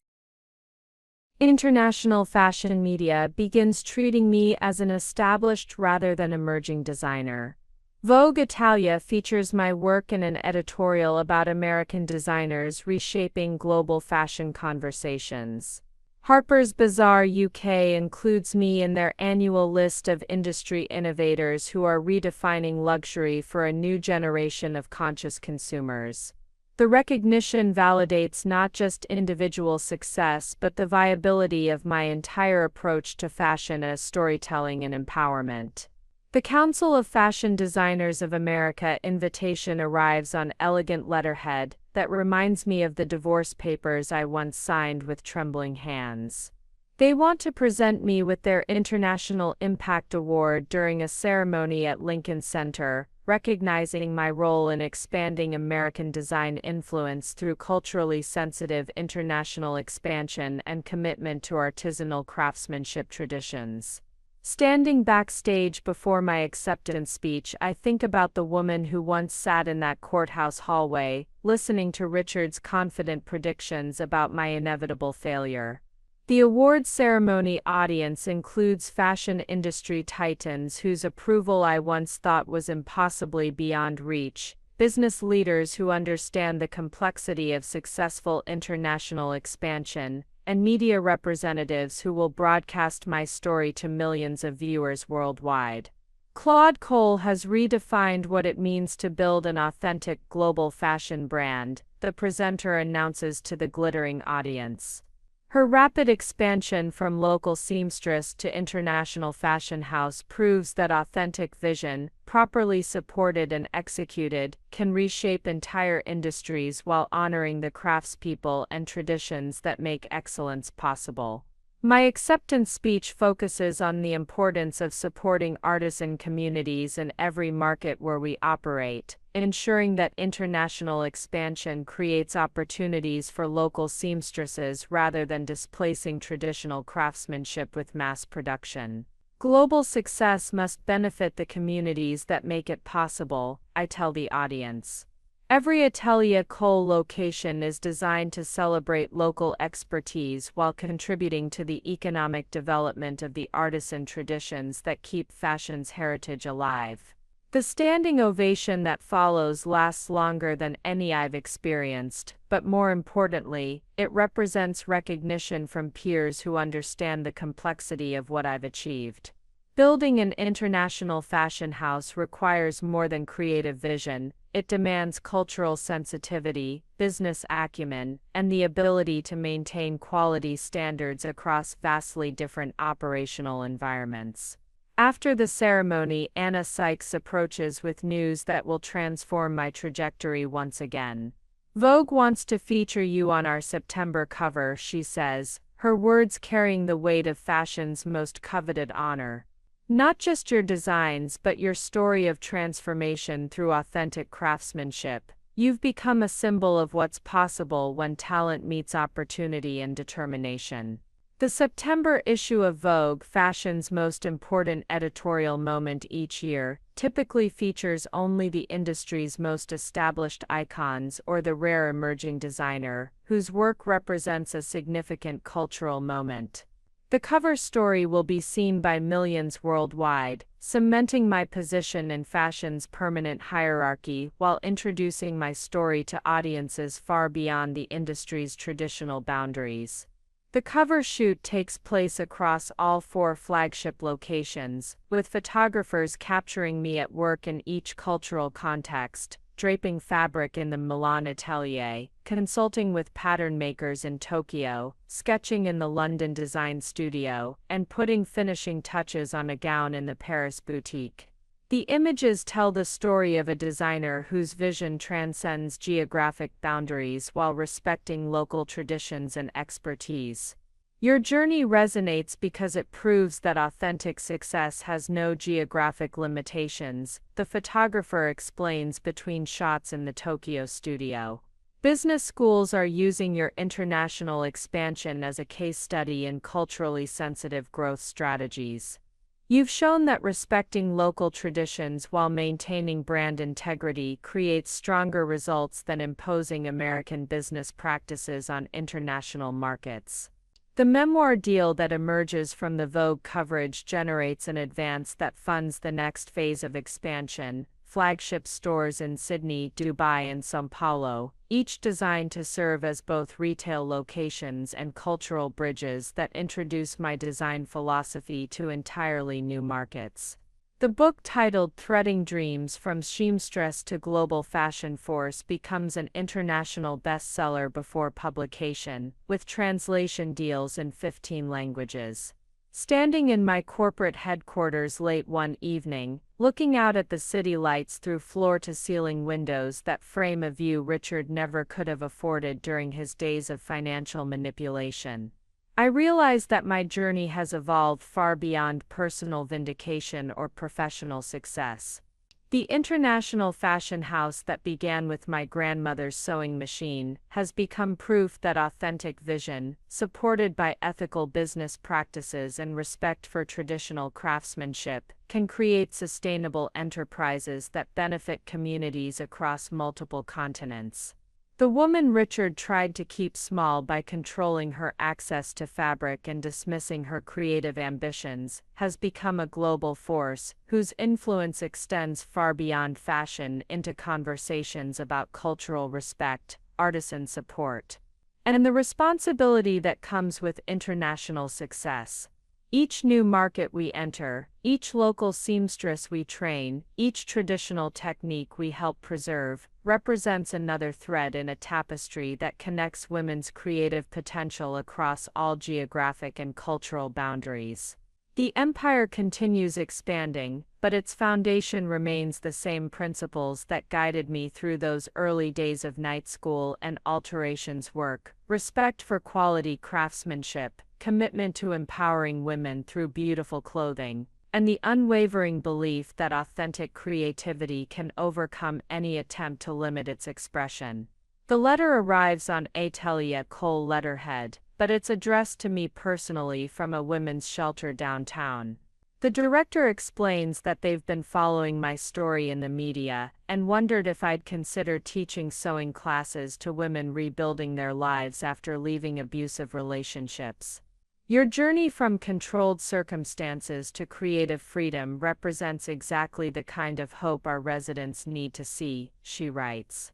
The request touches something deep within me, memories of sitting in my own controlled environment, sketching dreams while documenting financial abuse. These women are living the isolation I escaped, trapped by partners who use money, criticism, and psychological manipulation to maintain control. Teaching them practical skills while sharing my story could provide both economic opportunity and emotional healing. I want to do more than teach sewing. I tell Mary as we discuss expanding Atelier Cole's community involvement. I want to create a comprehensive program: business skills, financial literacy, creative development, and mentorship. Everything I had to learn alone, they should learn together. The Phoenix program launches 6 months later, housed in a renovated warehouse adjacent to our original Atelier Cole location. The name reflects our mission, helping women rise from the ashes of controlled circumstances to build independent, creative lives. Each 12-week session combines technical sewing instruction with entrepreneurship training, financial planning, and psychological support. Our first class of 15 women ranges from recent shelter graduates to those still planning their escapes. Maria fled an abusive marriage with her 2 children and nothing else. Sarah left a controlling partner who monitored every penny she spent for 8 years. Jennifer escaped a relationship where her artistic ambitions were dismissed as worthless hobbies, a phrase that makes my chest tighten with recognition. Your story gives me hope, Maria tells me during our 3rd session, holding up the simple skirt she's learning to construct. If you could build all this from sewing alterations, maybe I can build something too. Her hands move with increasing confidence as she guides fabric through the machine, each straight seam a small declaration of independence. The program's impact exceeds every projection. Within a year, 6 graduates have launched their own small sewing businesses, working from home while raising children and rebuilding their credit. 3 others have enrolled in community college fashion programs, using skills learned at Phoenix as their foundation. 2 have joined Atelier Cole's production team as seamstresses, their personal journeys adding depth to their craftsmanship. You're creating more than a training program, observes Dr. Elizabeth Beck, the psychologist who provides counseling support for our participants. You're modeling what's possible when women are given permission to succeed. Many of these women haven't heard encouragement in years, some have never heard it at all. The program's success attracts attention from other cities, leading to franchise opportunities that could spread the Phoenix model nationwide. Women's organizations, business schools, and philanthropic foundations request presentations about our approach to combining practical skill development with emotional healing. During one presentation to a conference of domestic violence advocates, I share the moment that inspired the program's creation. I realized that my grandmother's sewing machine wasn't just a tool for making clothes, I explained to the audience of social workers and advocates. It was a symbol of economic independence, creative expression, and the power to build something beautiful from raw materials. Every woman deserves access to that possibility. The standing ovation that follows leads to partnerships with shelters in 12 cities, each location adapting our curriculum to local needs while maintaining the core philosophy of combining practical skills with emotional empowerment. Corporate sponsors fund equipment and materials, while volunteer instructors, many of them successful businesswomen, with their own stories of overcoming obstacles, provide mentorship and guidance. One evening, while reviewing applications for our next Phoenix cohort, I find a letter that stops me completely. It's from Rachel, Richard's former girlfriend, requesting admission to the program. Her carefully written application describes years of financial control and emotional manipulation that continued long after I left their relationship. I watched you on television, and finally understood that what I was experiencing wasn't normal, she writes. Richard used the same tactics with me that he probably used with you, controlling money, dismissing my dreams, making me feel incapable of surviving alone. I'm ready to learn the skills I need to build my own life. Her admission to the program creates an unexpected full-circle moment. The woman who unknowingly replaced me in Richard's cycle of control now sits in my classroom, learning the same skills that enabled my escape and transformation. There's no awkwardness between us, only recognition of shared experience and mutual support for each other's growth. It's strange, Rachel tells me after her graduation ceremony, displaying the professional blazer she designed and constructed during the program. He made both of us feel small in different ways, but look what we've built when given the chance to grow. Watching her walk across the stage to receive her Phoenix Program certificate, I realized that true healing isn't just about personal success, it's about creating pathways for others to discover their own strength and capabilities. The Phoenix Program becomes my most meaningful legacy, proving that expertise gained through struggle can transform not just individual lives, but entire communities of women ready to discover what they're truly capable of achieving. 3 years to the day after Richard laughed at my dreams in that courthouse hallway, I stand before a packed auditorium at the Metropolitan Fashion Institute, delivering the keynote address for their annual graduation ceremony. The audience includes emerging designers, industry veterans, and business leaders who understand that authentic success stories deserve to be shared and celebrated.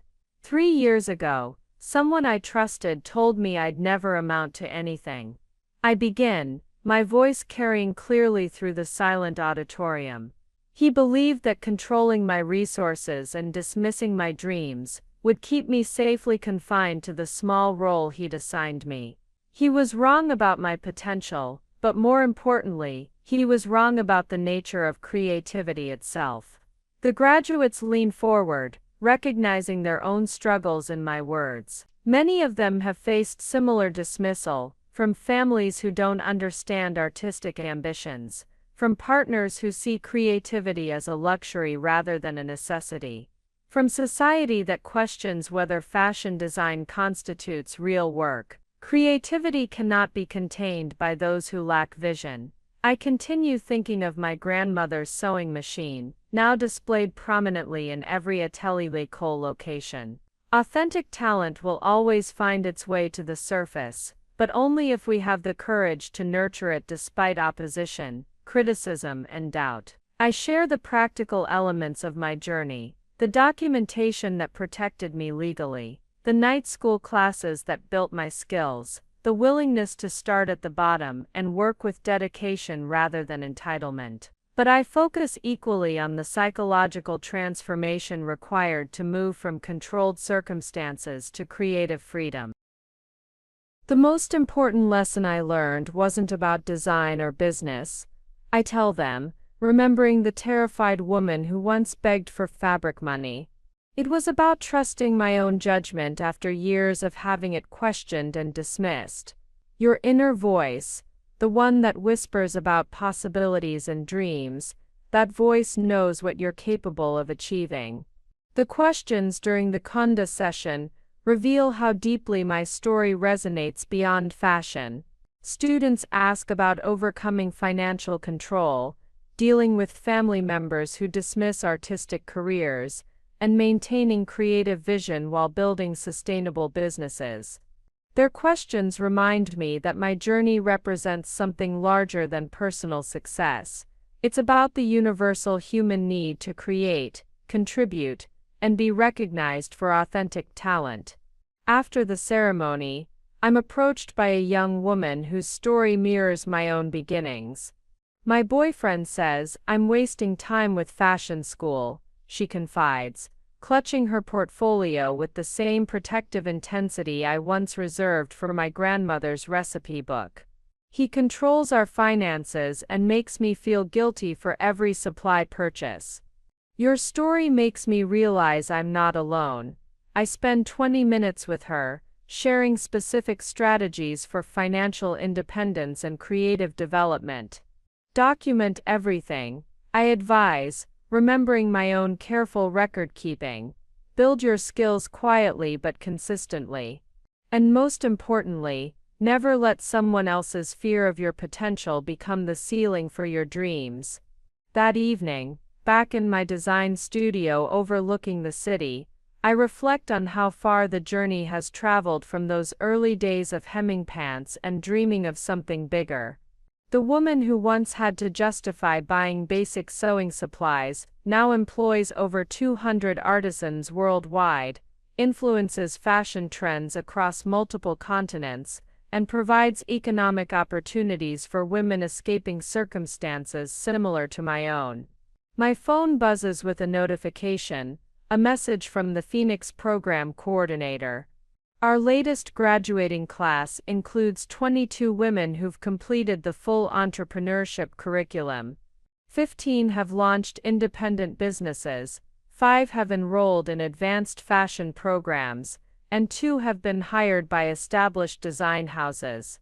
The program's success rate continues to exceed every projection, proving that authentic support and quality training can transform lives. I open my laptop and begin drafting my next project, a comprehensive online course that will make fashion design education accessible to women regardless of location or financial circumstances.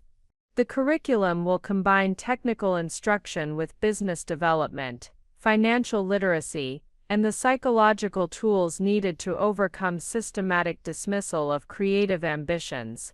Every woman deserves the opportunity to discover what she's truly capable of creating, I write in the course introduction. Whether your dreams involve fashion, fine art, literature, or any other creative pursuit, the principles remain the same: authentic vision, persistent development of skills, and the courage to trust your own judgment, despite those who would keep you small. The course launches simultaneously in 8 languages, reaching women across 6 continents who share similar stories of controlled circumstances and dismissed dreams. Pre-registration numbers suggest we'll reach over 10,000 students in the first year, each one carrying forward the lesson that creativity, given freedom and support, can transform not just individual lives but entire communities. Looking out at the city lights through my studio windows, I smile at the memory of Richard's confident prediction that I'd never survive without him.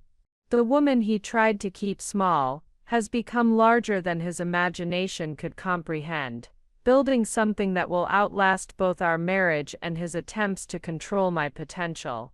The best revenge, I've learned, isn't proving doubters wrong, it's building something so meaningful and authentic that their opinion becomes irrelevant to your reality. The email arrives on a Tuesday morning while I'm reviewing designs for Paris Fashion Week.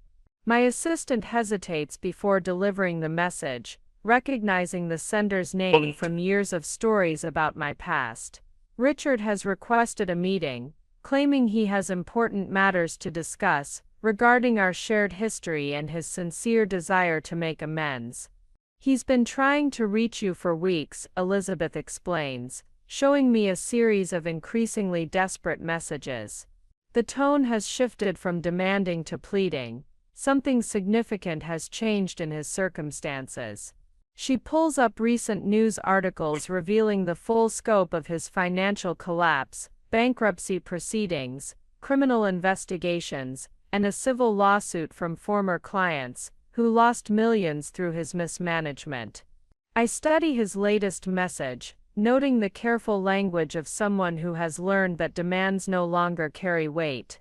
He mentions having documents that belong to you, Elizabeth continues, says he found things while packing his possessions that he should have returned years ago. The curiosity wins.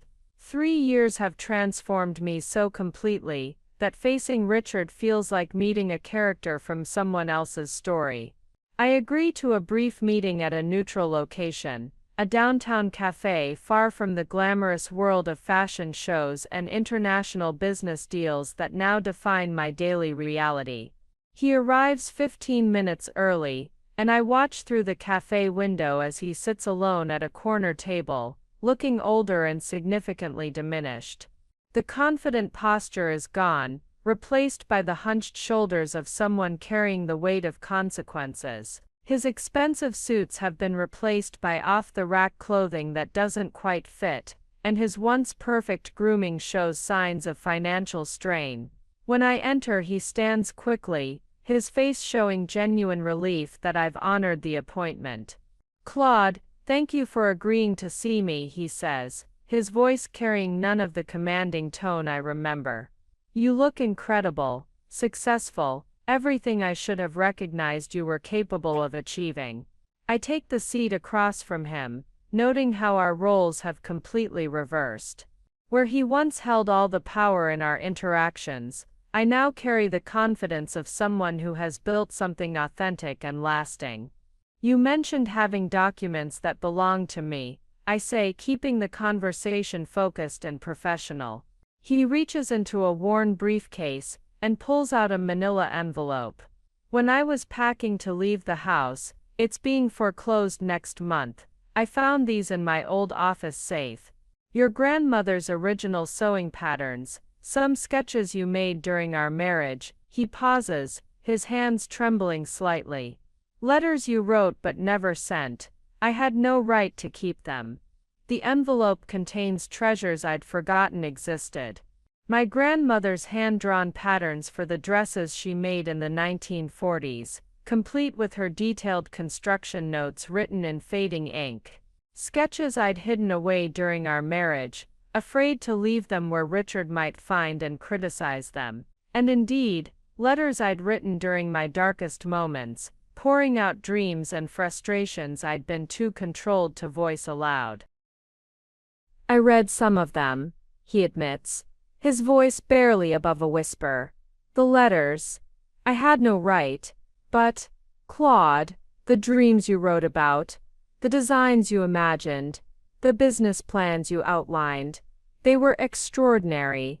Even then, you had vision I was too threatened to recognize. One letter, dated just months before our divorce, contains a detailed plan for the exact type of fashion house I eventually built. The sketches show designs remarkably similar to pieces that later won awards and graced red carpets. My younger self had possessed clarity of vision that Richard's control couldn't diminish, only temporarily suppress. Why are you showing me this now? I ask, genuinely curious about his motivation. The man who once mocked these same dreams is now presenting them as evidence of my early brilliance. Because I need you to understand that I knew, he says, his composure finally cracking.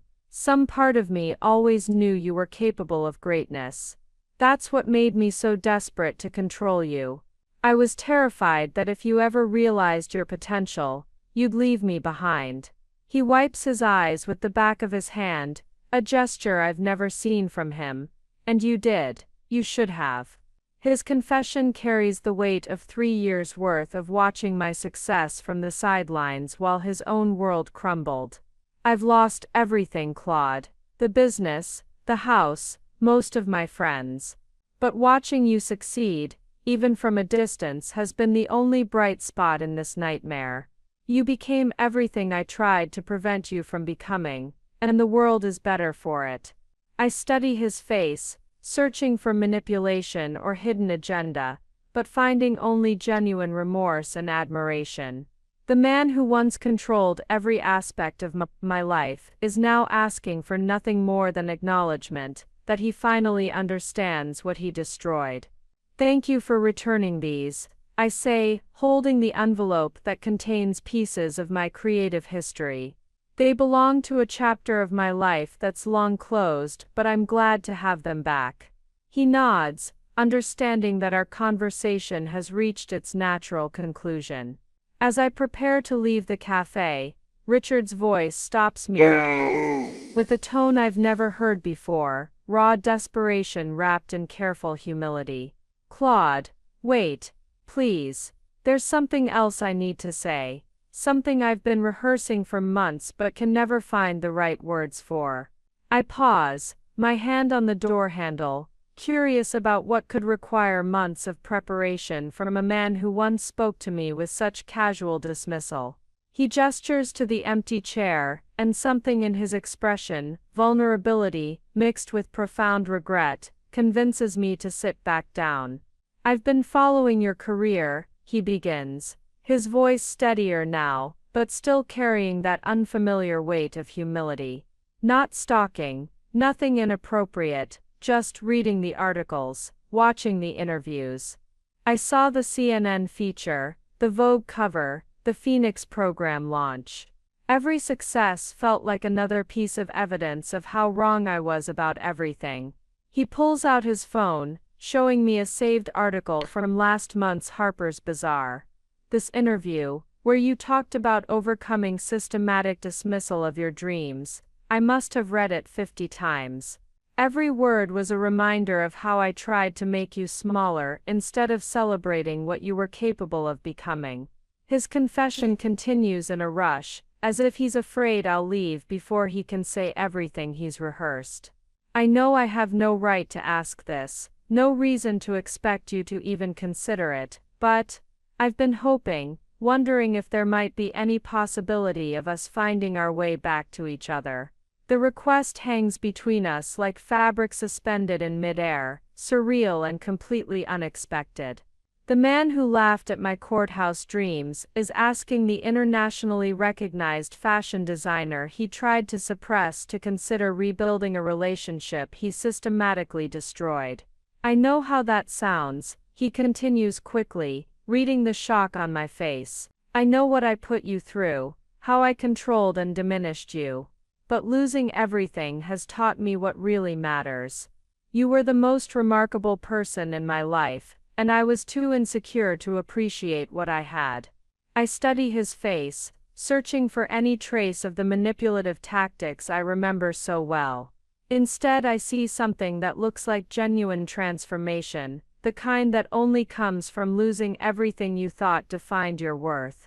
Richard, what exactly are you asking me?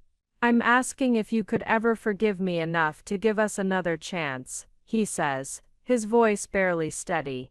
I've lost the house, the business, most of my friends, but losing you was the real tragedy. Watching you succeed without me made me realize that supporting your dreams should have been my greatest accomplishment. The irony is staggering.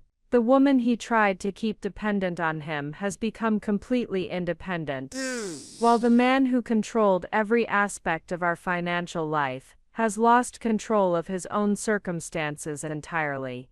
You want me to take you back now that you have nothing left to offer. I'm not offering nothing, he says, leaning forward with sudden intensity. I'm offering everything I should have given you from the beginning: respect, support, partnership. I know I can't provide the lifestyle I once could, but I could be the partner you deserved, the one who celebrates your success instead of fearing it. His proposal reveals a fundamental misunderstanding of who I've become. Richard, you're asking me to rescue you from consequences of choices you made while trying to control me. The woman you're appealing to, the one who might have been grateful for your renewed attention, doesn't exist anymore.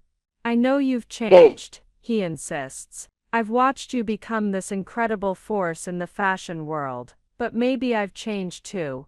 Maybe losing everything was what I needed to become worthy of someone like you. The desperation in his voice is genuine, but it's the desperation of someone who has finally realized the value of what he deliberately destroyed.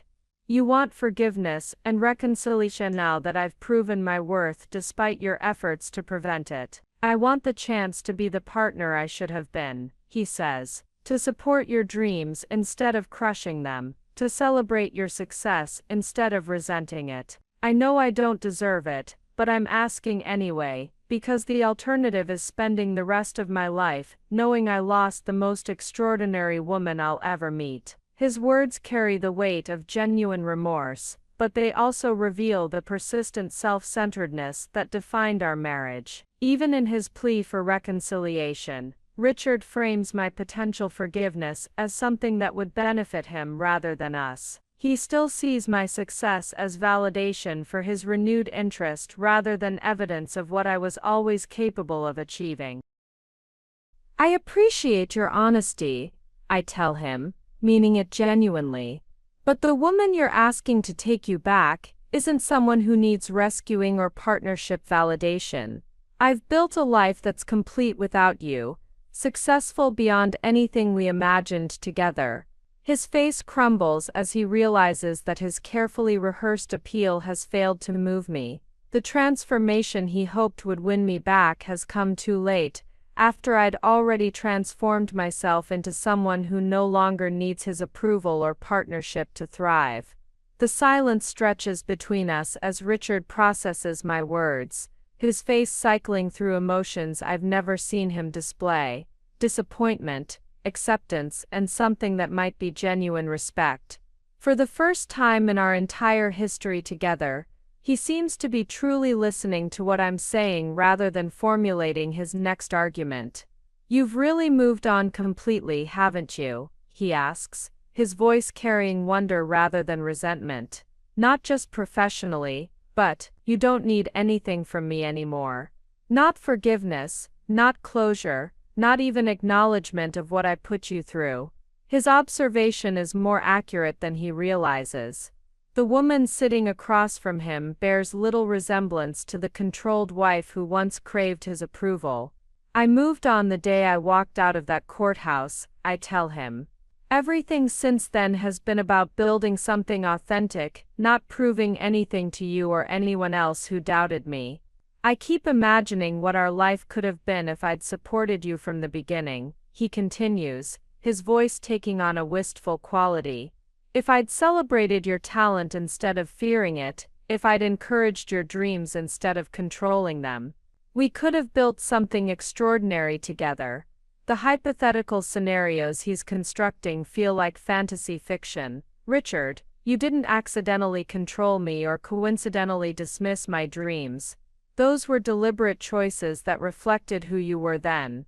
You can't simply decide retroactively that you would have acted differently." He nods slowly, finally seeming to grasp the permanence of consequences. "You're right. I spent years making conscious decisions to keep you small because your potential threatened my sense of superiority. I can't undo that or pretend it was just poor judgment." For the first time in our conversation, his self-awareness feels genuine rather than performative. "The woman you fell in love with, if you ever really did, was someone whose wings you immediately tried to clip. The woman I've become would never tolerate that kind of treatment." "I did love you," he says quietly. "But I loved the version of you that made me feel important, not the version that might surpass me. That's not really love at all, is it?" His question hangs in the air as I consider how to respond. The man who once controlled every aspect of my creative expression is now asking me to educate him about the nature of authentic love. Love supports growth, Richard. It celebrates the other person's success and finds joy in their achievements. What we had was your need for control disguised as partnership. "And now," he asks, his voice barely audible, "is there any part of you that remembers what we had before I ruined it? Any possibility that someday—" "There's no before you ruined it," I interrupt gently but firmly. The control and dismissal started almost immediately. "You didn't ruin something good, you prevented something good from ever developing." The truth of this statement hits me as I speak it, clarifying feelings I've carried for years without fully understanding them. His shoulders sag as the last hope visibly drains from his expression. "So when you said I'd never amount to anything, you were wrong. But when I tell you there's no chance for us, I'm right. I wasn't wrong about your potential," I correct him. "I was wrong about my right to limit it. You've become everything I was too threatened to let you become, and that's exactly what should have happened." The admission carries genuine admiration mixed with profound regret. For perhaps the first time in our relationship, Richard is seeing me clearly, not as an extension of his needs or a threat to his ego, but as an independent person whose success exists entirely separate from his influence. "What happens now?" he asks, gathering the courage to face a future that doesn't include reconciliation with the woman whose dreams he spent years trying to destroy. "Now you rebuild your life based on who you've become, not who you were with me," I tell him, meaning it as kindly as possible. "And I continue building mine based on the vision that survived despite your attempts to suppress it." He reaches across the table briefly, not quite touching my hand but close enough to convey sincerity. "I want you to know that watching you succeed has been the best education I could have received about what I lost. Not just you but the chance to be proud of supporting something extraordinary. I hope you find whatever it is you're looking for," I say, echoing the words I spoke years ago in that courthouse hallway. This time though, They carry genuine compassion rather than dismissive finality. As I stand to leave, Richard makes no attempt to prolong the conversation or extract promises of future contact. "Thank you for meeting with me," he says simply, "and thank you for becoming everything you were meant to be despite my efforts to prevent it." Walking away from the cafe, I feel the final thread of our shared history dissolve completely. The man who once controlled my dreams has become a footnote in the story of my success, someone who provided opposition that ultimately strengthened my resolve, rather than crushing my spirit. The woman he tried to keep small has grown far beyond his ability to influence, and that growth continues accelerating toward possibilities he never had vision enough to imagine. The weeks following my meeting with Richard bring an unexpected clarity to my daily routine. His desperate plea and subsequent rejection have closed a chapter I didn't realize still needed ending. The emotional energy I'd unconsciously reserved for processing our shared history now flows freely into my work, my relationships, and my vision for Atelier's future. "You seem different lately," Mary observes during our weekly planning session. "More focused, more decisive. Even your design sketches have a new boldness to them." She's right. The collection I'm developing for next spring contains my most innovative work yet, pieces that push creative boundaries with the confidence of someone who no longer carries any doubt about her artistic vision. The Phoenix program graduates from our latest cohort are launching their businesses with remarkable success rates. Maria, the woman who fled her abusive marriage with nothing, sends me photos of her first boutique, a small storefront specializing in children's clothing that she designs and produces herself. Her Instagram account shows her working late into the evening, her children playing nearby as she creates garments with the same passion that once drove me through night school classes. "Your program didn't just teach me to sew," she writes in her thank you note. "It taught me that my dreams matter enough to work for, that I can trust my own judgment about what's beautiful and valuable. Watching you build your empire while supporting others showed me what authentic success looks like." Her words remind me why the Phoenix program has become my most meaningful achievement. Each woman who graduates carries forward the lesson that creativity, given proper support and training, can transform entire families and communities. The ripple effect extends far beyond individual success stories. International expansion continues at an accelerated pace. The Milan flagship opens to lines of customers eager to experience my designs in person, while the Tokyo location becomes a destination for fashion enthusiasts from across Asia. Each new market validates my belief that authentic design vision transcends cultural boundaries when it's rooted in genuine craftsmanship and honest storytelling. The memoir I've been writing during early morning hours before the studio opens is nearing completion. Working with a publisher who specializes in business transformation stories, we've crafted a narrative that focuses on practical strategies for escaping controlled circumstances and building authentic success.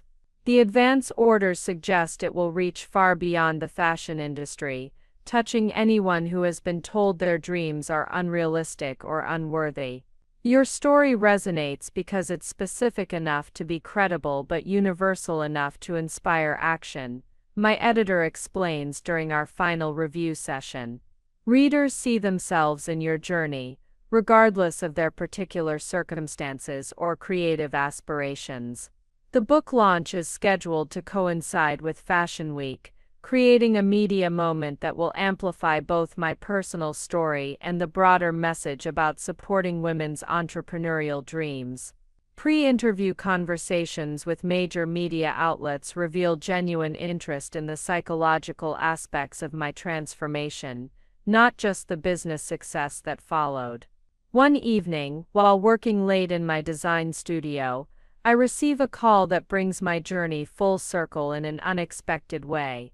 Henrietta, now in her 70s and preparing to fully retire, wants to discuss transferring complete ownership of the original alterations shop to the Phoenix program. Her proposal would create a permanent training facility where women can learn skills while contributing to a sustainable business model. You gave me the chance to end my career knowing I helped launch something meaningful, she tells me over dinner at the restaurant where we first discussed my potential. Now I want to ensure that other women have the same opportunity you had, a place to develop skills while being treated with respect and dignity. The legal arrangements take weeks to finalize, but by month's end, the Phoenix Training Center officially becomes a permanent institution. The renovated space includes modern equipment alongside vintage machines that honor the tradition of craftsmanship, creating an environment where historical techniques merge seamlessly with contemporary business practices. Standing in the training center during our official opening ceremony, I think about the woman who once hemmed pants for $8 an hour in this same space, dreaming of something bigger while documenting her husband's financial betrayals in the margins of her grandmother's patterns. That woman could never have imagined the empire that would grow from those humble beginnings. The local fashion journalists document the ceremony for their publications, but it's the personal stories that matter most. Each Phoenix program graduate in attendance represents proof that authentic support and quality training can transform circumstances that once seemed hopeless into foundations for remarkable achievement. As the evening concludes and the last guests depart, I remain in the quiet training center, surrounded by the tools and workstations that will shape the next generation of women entrepreneurs. My grandmother's sewing machine holds its place of honor, but it's no longer a relic of the past, it's a bridge to futures limited only by imagination and sustained by skill. The woman Richard tried to keep small has become a force for expanding others' possibilities, and that transformation continues accelerating beyond anything he had vision enough to fear. The invitation arrives on official UNESCO letterhead, the kind of prestigious correspondence I once could never have imagined receiving. They want me to speak at their International Women's Entrepreneurship Summit in Geneva, addressing delegates from 50 countries about creative industries as pathways to economic independence.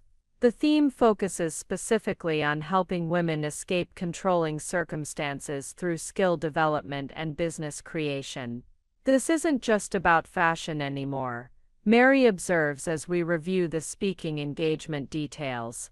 You've become a symbol of transformation that resonates across cultures and industries. The UNESCO invitation proves your story has global relevance. The preparation for Geneva requires weeks of research into international economic development strategies and cross-cultural approaches to women's empowerment. My presentation will share specific methodologies from the Phoenix program, while addressing how similar initiatives could be adapted for different countries and economic contexts. During this preparation period, I receive news that transforms my understanding of my own impact. A documentary filmmaker from the BBC wants to create a feature-length film about my journey, but with a focus on the women whose lives have been changed through the Phoenix program. The proposal includes following recent graduates as they build their businesses, creating a narrative that extends far beyond my personal success story. Your individual achievement is remarkable, the filmmaker explains during our initial meeting. But what makes it truly significant is how you've used that success to create systematic change. We want to document the multiplier effect, how one woman's escape from control has enabled dozens of others to escape their own controlled circumstances. The documentary crew spends 3 months documenting daily life at Atelier Cole and the Phoenix Training Center. They capture Maria teaching her own daughter to sew, passing forward skills she learned during her time in our program. They interview Sarah, who now employs 5 other Phoenix graduates in her thriving custom clothing business. They document Jennifer's first fashion show, featuring designs that blend her artistic vision with the technical skills she developed during her recovery from an abusive relationship. "What strikes me most about your approach," the director tells me during our final interview, "is how you've created a sustainable model for transformation. You're not just helping individuals, you're changing the economic possibilities for entire communities of women." Her observation crystallizes something I've been feeling but couldn't articulate. The Phoenix program has evolved beyond charity or even social enterprise. It's become a reproducible system for converting controlled circumstances into economic independence and creative fulfillment. The Geneva Summit exceeds every expectation. My presentation to delegates from developing nations generates immediate interest in adapting the Phoenix model for their local contexts. Representatives from Kenya want to incorporate textile training into their women's cooperative programs. Brazilian officials discuss using similar methodologies to help domestic violence survivors achieve economic independence. European delegates share strategies for expanding creative industries as tools for integration of refugee women. You've created something that transcends your original circumstances, comments Dr. Amara Hassan, UNESCO's Director of Women's Economic Empowerment, during the closing reception. The Phoenix program represents exactly the kind of scalable, culturally adaptable intervention that can create lasting change for women worldwide. Her words carry weight that extends far beyond personal validation. The model we've developed in one American city has applications for women facing controlled circumstances across completely different cultures and economic systems. The fundamental principles, skill development, financial literacy, psychological support, and business mentorship, translate effectively across national boundaries. The months following Geneva bring partnership offers from organizations I've only read about in business magazines. The World Bank wants to pilot Phoenix-style programs in 5 countries. A major foundation offers funding to establish training centers in 10 American cities. European fashion houses inquire about collaboration opportunities that would combine their heritage craftsmanship traditions with our empowerment methodologies. Each opportunity represents exponential expansion of impact, but also challenges of maintaining quality and authenticity while scaling rapidly. The careful attention to individual transformation that makes our program effective could be lost if growth happens too quickly or without proper oversight. We need to approach this strategically, I tell our expanded management team during our quarterly planning retreat. The goal isn't just to grow the Phoenix program, it's to ensure every woman who participates receives the same quality of support and training that made our original graduates successful. The solution involves creating a certification system for Phoenix instructors and a standardized curriculum that maintains our core principles while allowing for local adaptation. We develop partnerships with established educational institutions and women's organizations that already have community trust and infrastructure. By year's end, the Phoenix program operates in 15 cities across 3 countries, with applications pending for expansion into 12 more locations. Each site maintains connection to our original training center, creating a network of women entrepreneurs who support each other across geographic and cultural boundaries. Standing in my Geneva hotel room, after the summit's conclusion, looking out at the lake where international delegates from 50 nations have just committed to supporting creative industries as tools for women's economic empowerment, I realize that my journey has evolved far beyond personal success or even revenge against someone who underestimated my potential. The woman Richard tried to keep small has become a catalyst for global change, proving that authentic transformation, when shared generously, can reshape possibilities for women everywhere.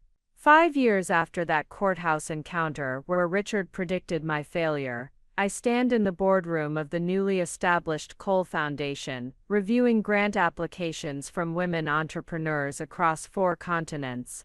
The foundation, funded by Adelaide Cole's international success, represents the ultimate evolution of my journey from controlled circumstances to global influence. We have applications from over 3,000 women this quarter, announces Dr. Sarah Beck, the Foundation's executive director, and a Phoenix program graduate, who earned her MBA while building her own successful consulting firm. The demand for microloans, training programs, and mentorship far exceeds our current capacity, but the success rates continue to exceed projections. The Foundation's impact reports read like validation of every risk I took during those early years of rebuilding my life. Women who received grants have launched businesses in industries ranging from sustainable fashion to technology startups. The common thread isn't the specific field they've chosen, but the psychological transformation that occurs when someone believes in their potential enough to provide concrete support. Among this quarter's applications, one catches my attention with startling familiarity. The applicant is Rachel, Richard's former girlfriend who graduated from our Phoenix program 2 years ago. She's requesting expansion funding for her Seattle-based sustainable fashion boutique, which now employs 12 people and has been featured in 3 national magazines for its innovative approach to ethically sourced clothing. I never imagined when I entered your program that I'd be capable of building something this significant, she writes in her application essay. The skills and confidence I gained during those 12 weeks didn't just help me escape a controlling relationship, they enabled me to create employment opportunities for other women facing similar circumstances. Her business model directly mirrors the Phoenix program's philosophy, proving that the transformation principles we've developed create leaders who naturally extend opportunities to others. The ripple effect continues expanding in directions I couldn't have anticipated when I first began teaching sewing skills to shelter residents. The day Rachel's grant is approved, I receive an email that brings my story full circle in the most unexpected way.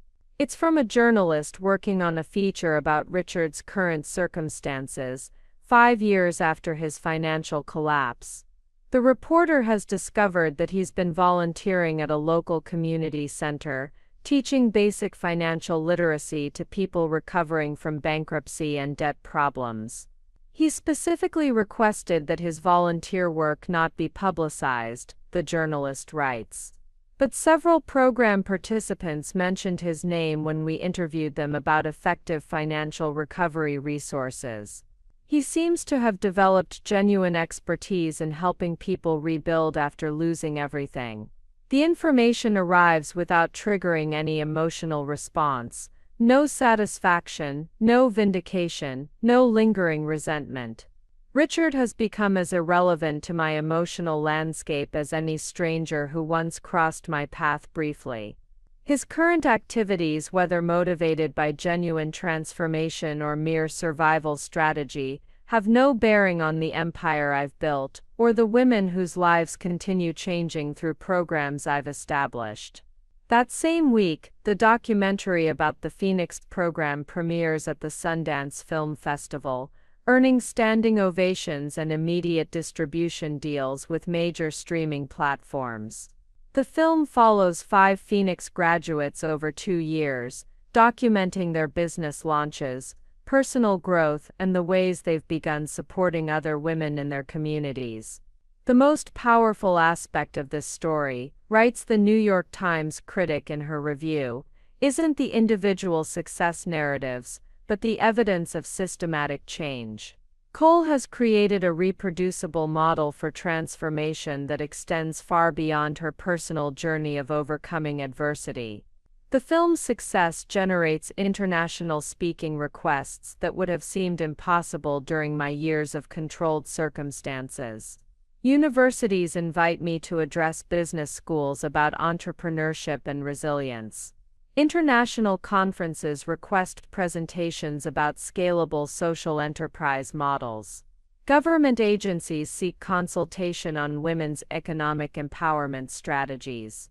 Each speaking engagement reinforces the same central message: authentic success isn't about defeating those who doubt you. It's about building something so meaningful that their opinions become irrelevant to your reality. The woman Richard tried to control has become a force he could never have imagined, not through spite or revenge, but through the steady cultivation of authentic vision and generous support of others' potential. During a recent interview for Forbes magazine's cover story about the Cole Foundation's global impact, the journalist asks about my current relationship with the past that shaped my trajectory. Do you ever think about how different your life might have been if your marriage had been supportive rather than controlling? I think about how different many women's lives are becoming because I learned to transform opposition into opportunity, I reply. Every woman who graduates from our programs, every entrepreneur who receives foundation support, every person who reads my story and finds courage to pursue their own dreams, they represent the true measure of transformation. The interview concludes with a question about my hopes for the foundation's next decade. Looking at the wall of my office, where photos of Phoenix graduates building their own businesses create a mosaic of possibility, I realize that my journey from seamstress to global changemaker has become something far more significant than personal vindication. It has become proof that one woman's refusal to accept limitations can create unlimited possibilities for countless others. Up next, you've got 2 more standout stories right on your screen. If this one hit the mark, you won't want to pass these up. Just click and check them out. And don't forget to subscribe and turn on the notification bell so you don't miss any upload from us.